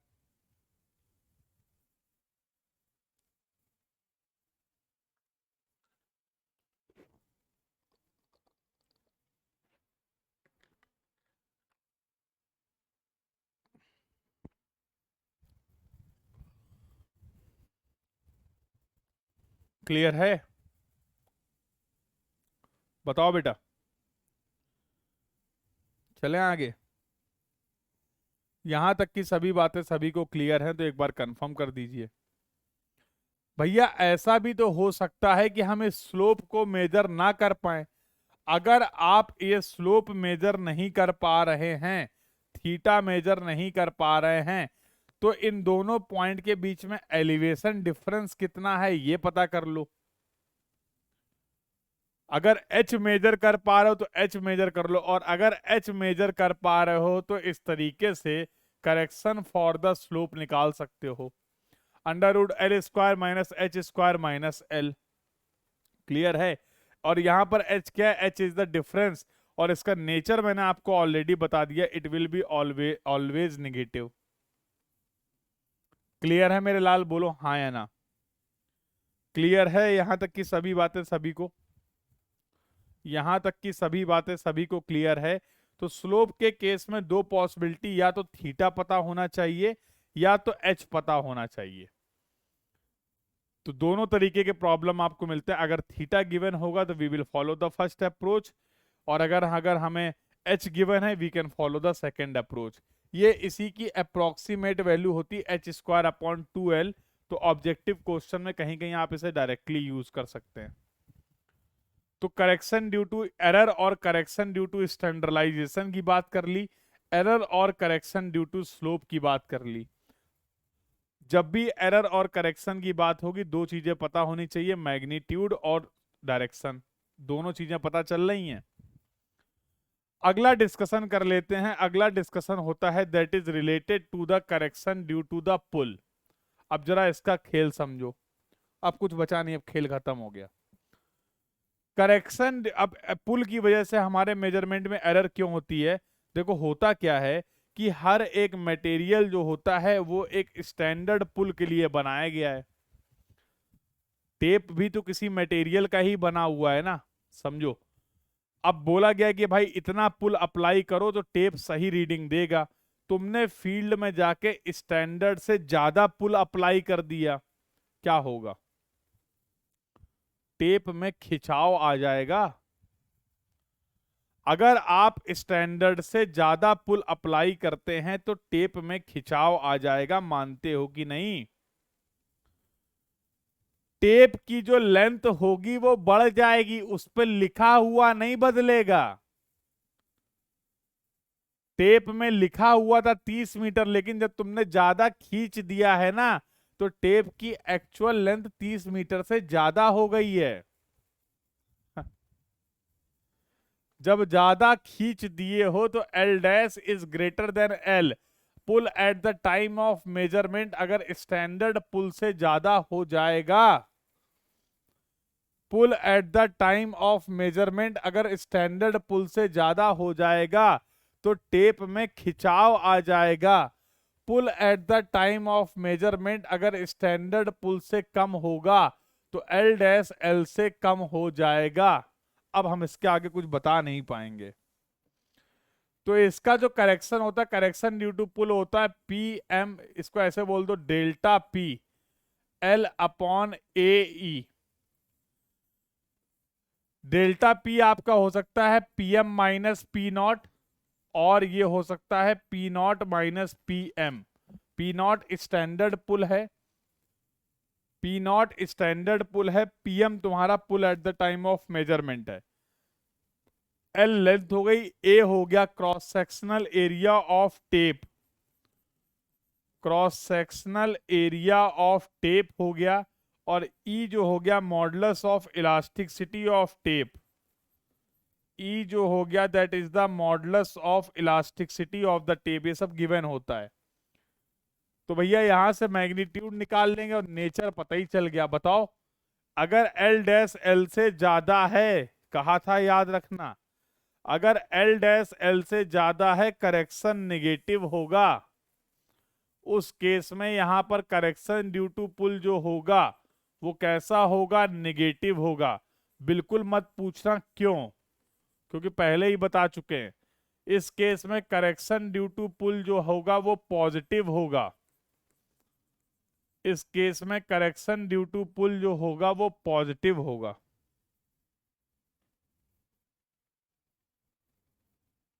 चलें आगे, चलें आगे, जल्दी बोलो हाँ या ना। तो पुल की वजह से जो करेक्शन अप्लाई करेंगे उसका मैग्नीट्यूड क्या होगा, उसका नेचर क्या होगा, ये भी आपको बता दिया। कह रहे हैं उल्टा लिख दिए, देख रहे हो ये अलग ही चल रहा है। तुम आराम से क्लास के बाद आराम से समझना। हाँ, थोड़ी देर के लिए तुम्हारा ध्यान भटक गया था मौके पे, जिसकी वजह से अब ये तकलीफ हो रही है। सावधानी हटी दुर्घटना घटी। अब ऐसा थोड़ा कहेंगे सर कानपुर से दिल्ली जा रहे थे, 6 घंटे लगता है कार से जाने में। ज्यादा नहीं सर, बस 2 मिनट के लिए सो गए थे, गाड़ी चलाते चलाते 2 मिनट के लिए सो गए थे। छोड़ दीजिए ना सर, इतना बड़ा गुनाह कर दिया क्या हमने? हैं? सर 6 घंटे की यात्रा में 2 ही मिनट के लिए तो सोए थे। 2 ही मिनट में तो खेल हो गया। अब सर क्या करें उसमें? हैं, क्या करें सर बताओ। कह रहे सर 5 घंटे 58 मिनट तो जग रहे थे, 2 मिनट के लिए सो गए थे। सो जाओ, क्या करें।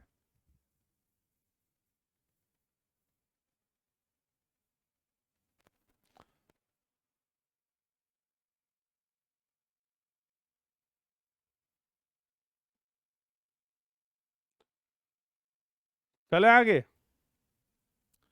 तो if incorrect length of the tape is greater then the correct length of the tape, it will B positive,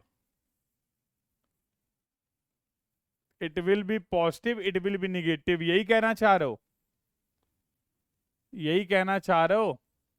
तो जो हमें एक देखो याद नहीं है पॉजिटिव निगेटिव, हमने याद नहीं कर रखा है, हम पहले ही बता रहे हैं। यहां पर जो भी था कंसेप्ट आपको पहले ही बता रखा है, कंसेप्ट पहले बता रखा, उसमें कोई दिक्कत नहीं होनी चाहिए। There may be some typing error, हाँ, ह्यूमन एरर हो जाती है।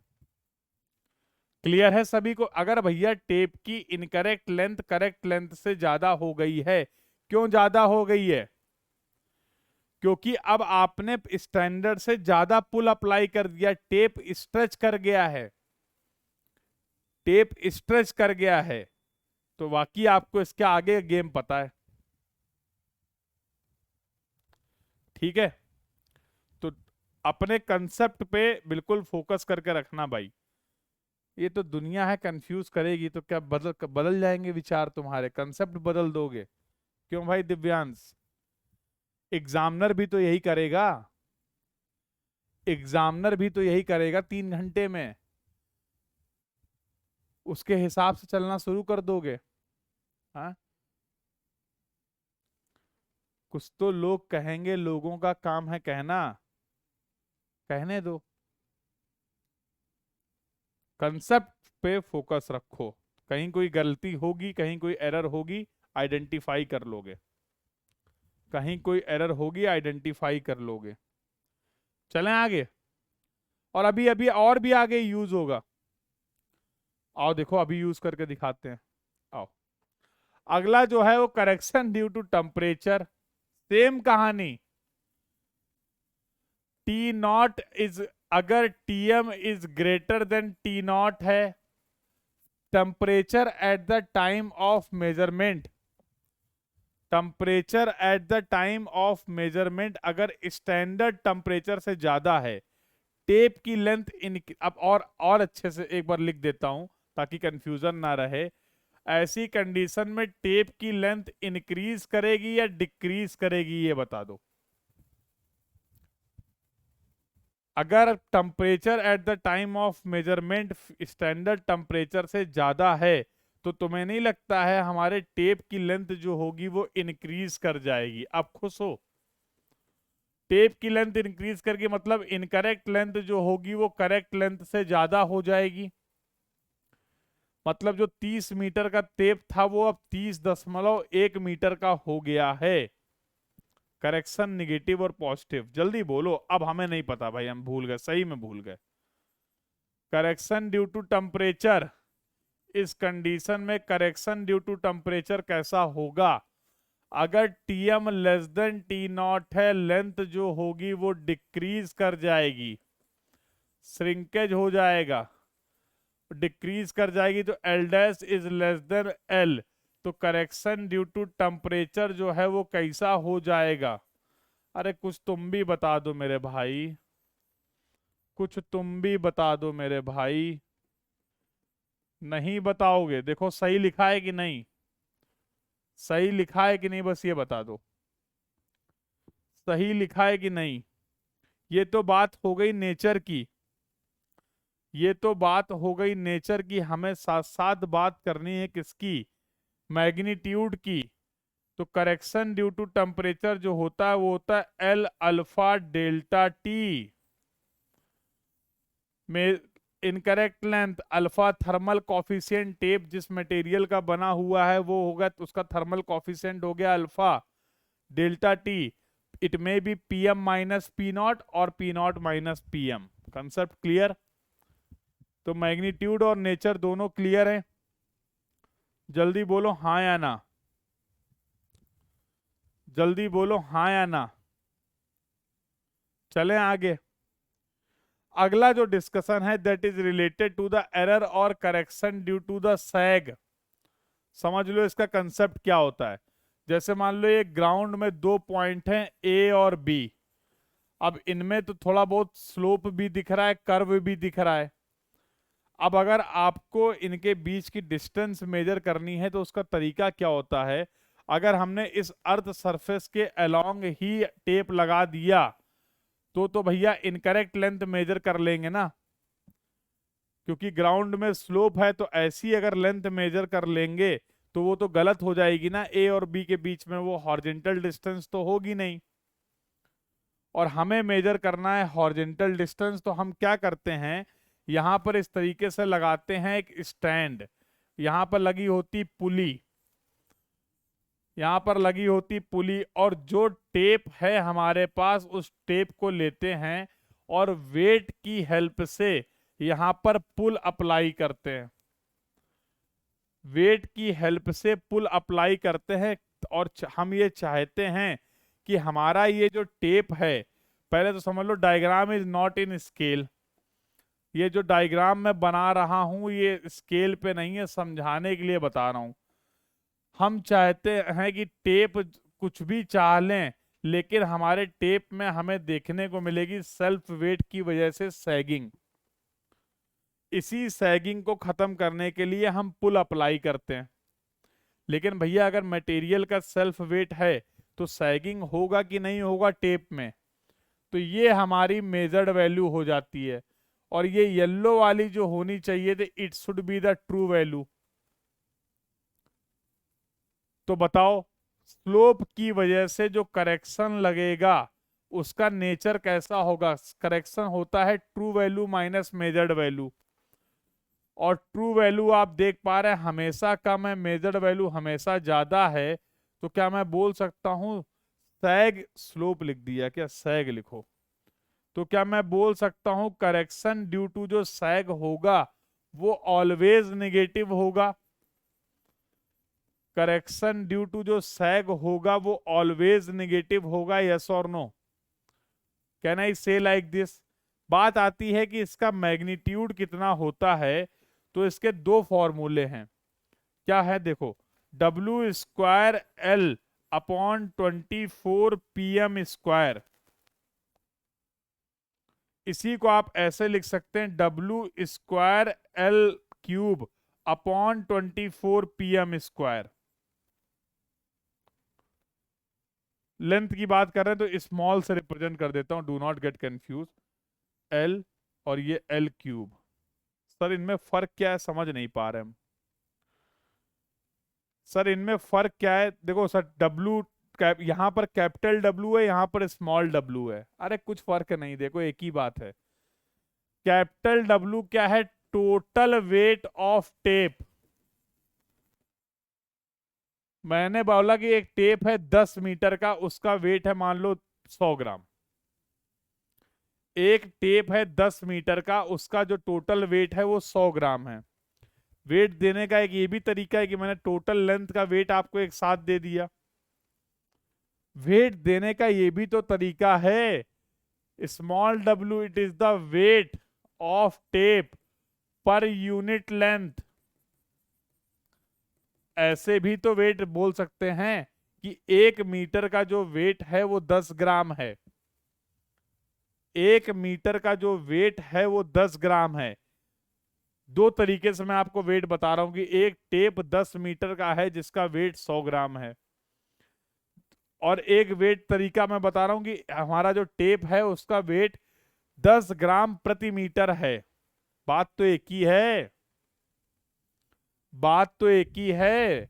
एक में टोटल वेट दे दिया, उसको कैपिटल डब्ल्यू से रिप्रेजेंट कर दिया है।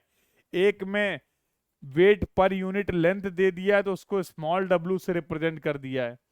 क्या मेरा कोई लाल मुझे बताएगा कि क्या हम कैपिटल डब्ल्यू और स्मॉल डब्ल्यू को रिलेट कर सकते हैं? क्या हम कैपिटल डब्ल्यू और स्मॉल डब्ल्यू को रिलेट कर सकते हैं, यस और नो? अरे हाँ कर सकते हैं। कैपिटल डब्ल्यू जो होगा वो कुछ नहीं होगा, स्मॉल डब्ल्यू इंटू एल होगा। वही तो लिखा था, कैपिटल डब्ल्यू की जगह स्मॉल डब्ल्यू इंटू एल लिखो तो डब्ल्यू स्क्वायर एल क्यूब हो जाएगा। खुश हो? तो सवाल में अच्छे से देख लेना कि वेट पर यूनिट लेंथ दिया गया है या वेट टोटल वेट दिया गया है, उसके अकॉर्डिंग यहां से फॉर्मूला यूज कर लेना। तो ये बात हो गई magnitude and nature of the sag correction की। ये बातचीत हो गई magnitude of and the nature of the sag correction.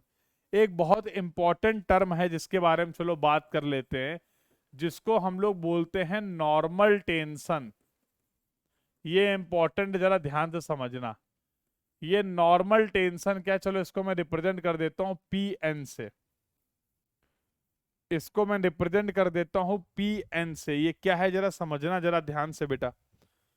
अभी अभी आपने देखा कि जैसे जैसे हम पुल को इंक्रीज करते चले जाएंगे सैग कम होता चला जाएगा। जैसे जैसे अगर हम पुल कम अप्लाई करेंगे सैग ज्यादा होगा, अगर हम पुल ज्यादा अप्लाई कर देंगे तो सैग कम हो जाएगा। ये तो फील हो रहा होगा ना। अगर हम पुल कम अप्लाई कर रहे हैं तो सैगिंग ज्यादा होगी, अगर हम पुल ज्यादा अप्लाई कर देंगे तो सैगिंग कम हो जाएगी। कोई ना कोई तो ऐसा पुल होगा पुल की कोई एक ऐसी वैल्यू तो होगी, देखो ज्यादा पुल अप्लाई करोगे तो आपको पता है, अगर हम PM is greater then P not है तो क्या होगा, बता चुका हूं। PM is greater then P not, length increase कर जाएगी, करेक्शन कैसा हो जाएगा, if the length is greater then, correction will be positive. आपने बोला कि ऐसा पुल अप्लाई करें, आपने बोला सर मेजरमेंट के टाइम पे ऐसा पुल अप्लाई करते हैं कि पॉजिटिव पुल करेक्शन नेगेटिव सैग करेक्शन के इफेक्ट को निपटा दे। ऐसी कंडीशन अगर हो गई, ये कब होगा, ये होगा एट द नॉर्मल टेंशन। ऐसी सिचुएशन पे टेप में जो हम पुल अप्लाई कर रहे हैं उसी पुल को हम लोग बोलते हैं नॉर्मल टेंशन या फिर नॉर्मल पुल। जब पॉजिटिव पुल करेक्शन नेगेटिव सैग करेक्शन के इफेक्ट को एलिमिनेट कर दे, is in this situation what will be the pull that will be considered as the normal tension or the normal pull। बात समझ में आ गई, फॉर्मूले तुम्हें पता ही है। ये होता है जब P M minus P N, P N लिखते हैं ना, पी एम क्यों लिख रहे हैं, P N minus P not L upon A E will be equal to sec correction w square L not cube upon 24 P N square. क्या यहां से नॉर्मल टेंशन हम फाइंड आउट कर सकते हैं? तो नॉर्मल टेंशन के लिए कंडीशन ही यही है। तो अगर कल को सवाल में उन्होंने ये बोल दिया कि मेजरमेंट के टाइम पे हमने नॉर्मल टेंशन अप्लाई करी है, कल को अगर उन्होंने सवाल में बोल दिया कि मेजरमेंट के टाइम पे हमने नॉर्मल टेंशन अप्लाई करी है, तो मेरे लाल उस सवाल में फिर आपको ना ही पुल करेक्शन अप्लाई करना है और ना ही सैग करेक्शन अप्लाई करना है, क्योंकि नॉर्मल टेंशन के केस में positive pull correction negative sag correction के बराबर हो जाता है। तो रिजल्टेंट करेक्शन क्या हो जाएगा, जीरो हो जाएगा। भाई मैग्नीट्यूड दोनों का सेम है, एक पॉजिटिव है एक निगेटिव है, तो कंबाइंड करेक्शन क्या हो जाएगा, जीरो हो जाएगा। Have you got this point, yes और no? Have you got this point, yes और no? So in this way beta we have completed the correction and error for the tension, tape correction. Tension चल रही दिमाग में है। अब देखो यहां से सवाल कैसे आते हैं, यहां से दो तरीके के सवाल आते हैं, उसको मैं एक बार समराइज कर देता हूं। टाइप 1 प्रॉब्लम जो आता है, जो मैंने बोला था 1 नंबर का सवाल आता है जनरली, वो तो सिंपल सा प्रॉब्लम होता है, किसी एक सिंगल एरर या फिर सिंगल करेक्शन के बारे में बात की जाएगी। डेटा दे दिया गया, पुल करेक्शन पूछ लिया, उसका नेचर क्या है, उसका मैग्नीट्यूड क्या है। डेटा दे दिया गया, टेम्परेचर करेक्शन पूछ लिया गया। डेटा दे दिया गया, डेटा दे दिया गया, सैग करेक्शन पूछ लिया, कोई एक करेक्शन पूछ लिया।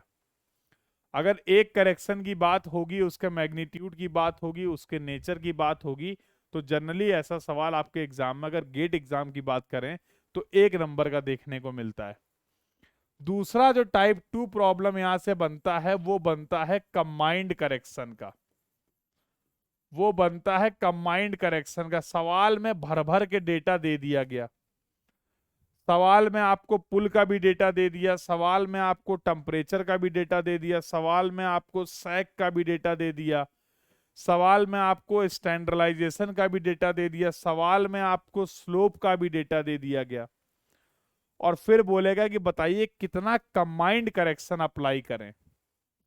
तो सारे करेक्शंस का हमें मैग्नीट्यूड और नेचर पता होना चाहिए।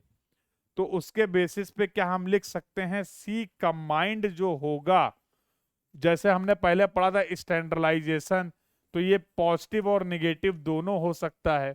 फिर हमने पढ़ा करेक्शन ड्यू टू स्लोप, ये केवल निगेटिव होता है। फिर हमने पढ़ा करेक्शन ड्यू टू पुल, तो ये डिपेंड करेगा क्या डेटा दिया गया, it may be positive it may be negative. फिर हम लोगों ने पढ़ा correction due to temperature, again it may be positive it may be negative. फिर हम लोगों ने पढ़ा correction due to the sag, that is always negative. जिससे जिससे रिलेटेड डेटा गिवन हो वो करेक्शन निकाल के क्या हम इस तरीके से कंबाइंड करेक्शन फाइंड आउट कर सकते हैं, हाँ या ना?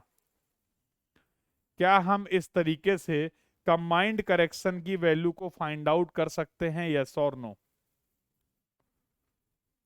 बेटा नॉर्मल टेंशन, टेंशन की वो वैल्यू है, pull at the time of measurement की वो वैल्यू है जहां पर positive pull correction negative sag correction के बराबर हो जाता। ऐसा होगा केवल और केवल नॉर्मल टेंशन में, ऐसा होगा केवल और केवल नॉर्मल टेंशन। अभी तो मैंने बताया था पुल कम अप्लाई करोगे सैग ज्यादा हो जाएगा। Pull and sag are opposite to each other. तो ऐसे पुल की वैल्यू जहां पर positive pull correction negative sag correction के बराबर है, उस पुल को आपने बोला है नॉर्मल टेंशन। तो ये दो तरीके के सवाल आते हैं, सवाल मिलेंगे, प्रैक्टिस करना, और किसी को कोई दिक्कत मेरे हिसाब से होनी नहीं चाहिए। तो बेटा यहाँ पर हम लोगों ने दूसरा टॉपिक भी हम लोगों ने सक्सेसफुली कंप्लीट कर लिया है, और बहुत डिटेल में एरर और करेक्शन के बारे में बात कर ली है, जो कि अब हमें आगे तक, जो कि बिल्कुल स्क्वायर होगा ना, बिल्कुल स्क्वायर होगा। सैग करेक्शन में तो पीएम स्क्वायर होता है ना आकाश, सैग करेक्शन में 24 पीएम स्क्वायर होता है ना, तो स्क्वायर होगा। सॉल्व करके वैल्यू निकालना, दोनों वैल्यू, समझ रहे हो?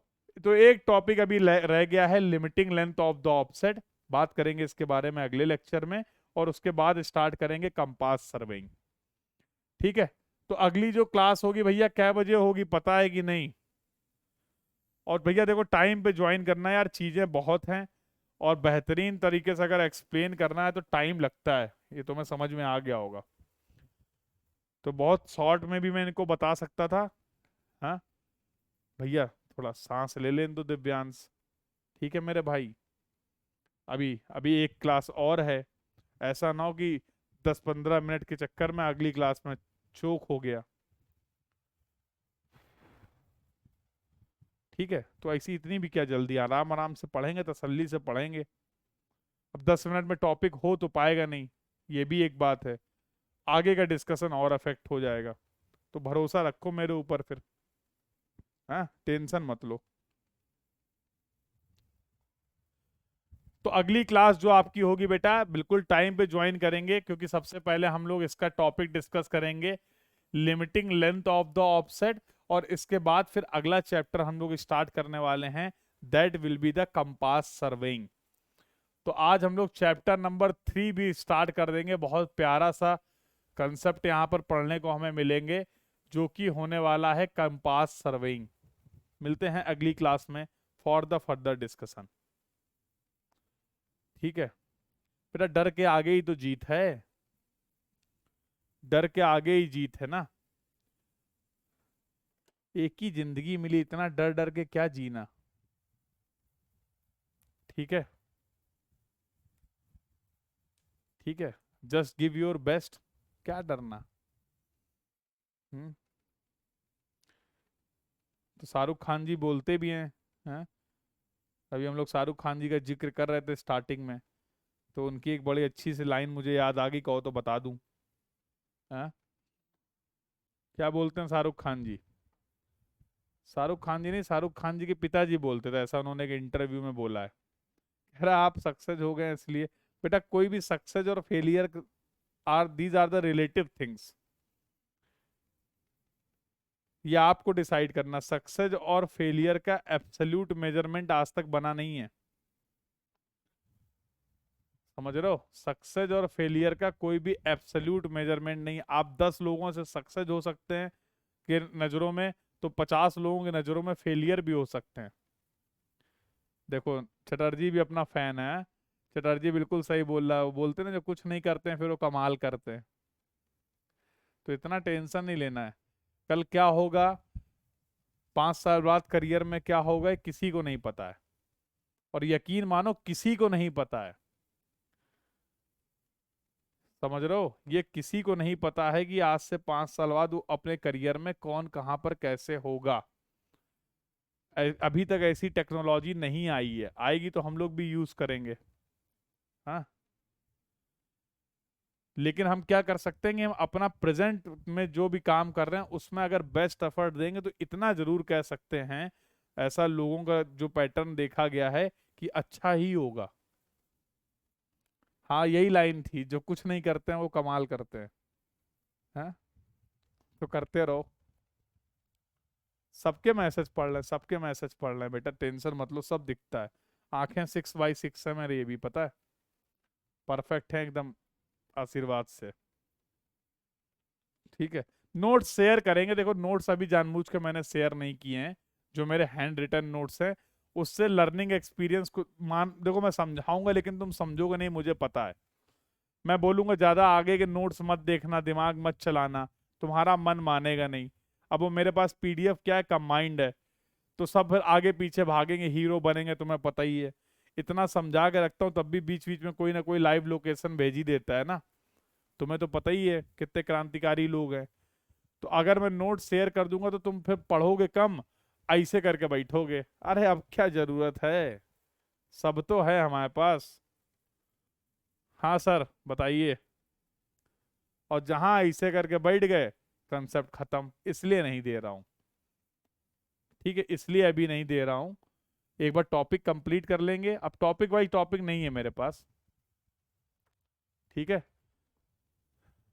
हाँ, तो इसलिए आपका लर्निंग बेस्ट से बेस्ट रहे, तो उसके लिए कोई ऐसी चीज नहीं फॉलो कर रहे हैं हम लोग, ये ह्यूमन नेचर होता है। ऐसा नहीं कि आपके साथ ही मुझे नोट्स मिल जाएंगे तो मैं भी फिर थोड़ा उसमें दिमाग लगाने लगूंगा, और फिर रेजिस्टेंस आ जाता दिमाग में, नया कंसेप्ट फिर जाता नहीं दिमाग में।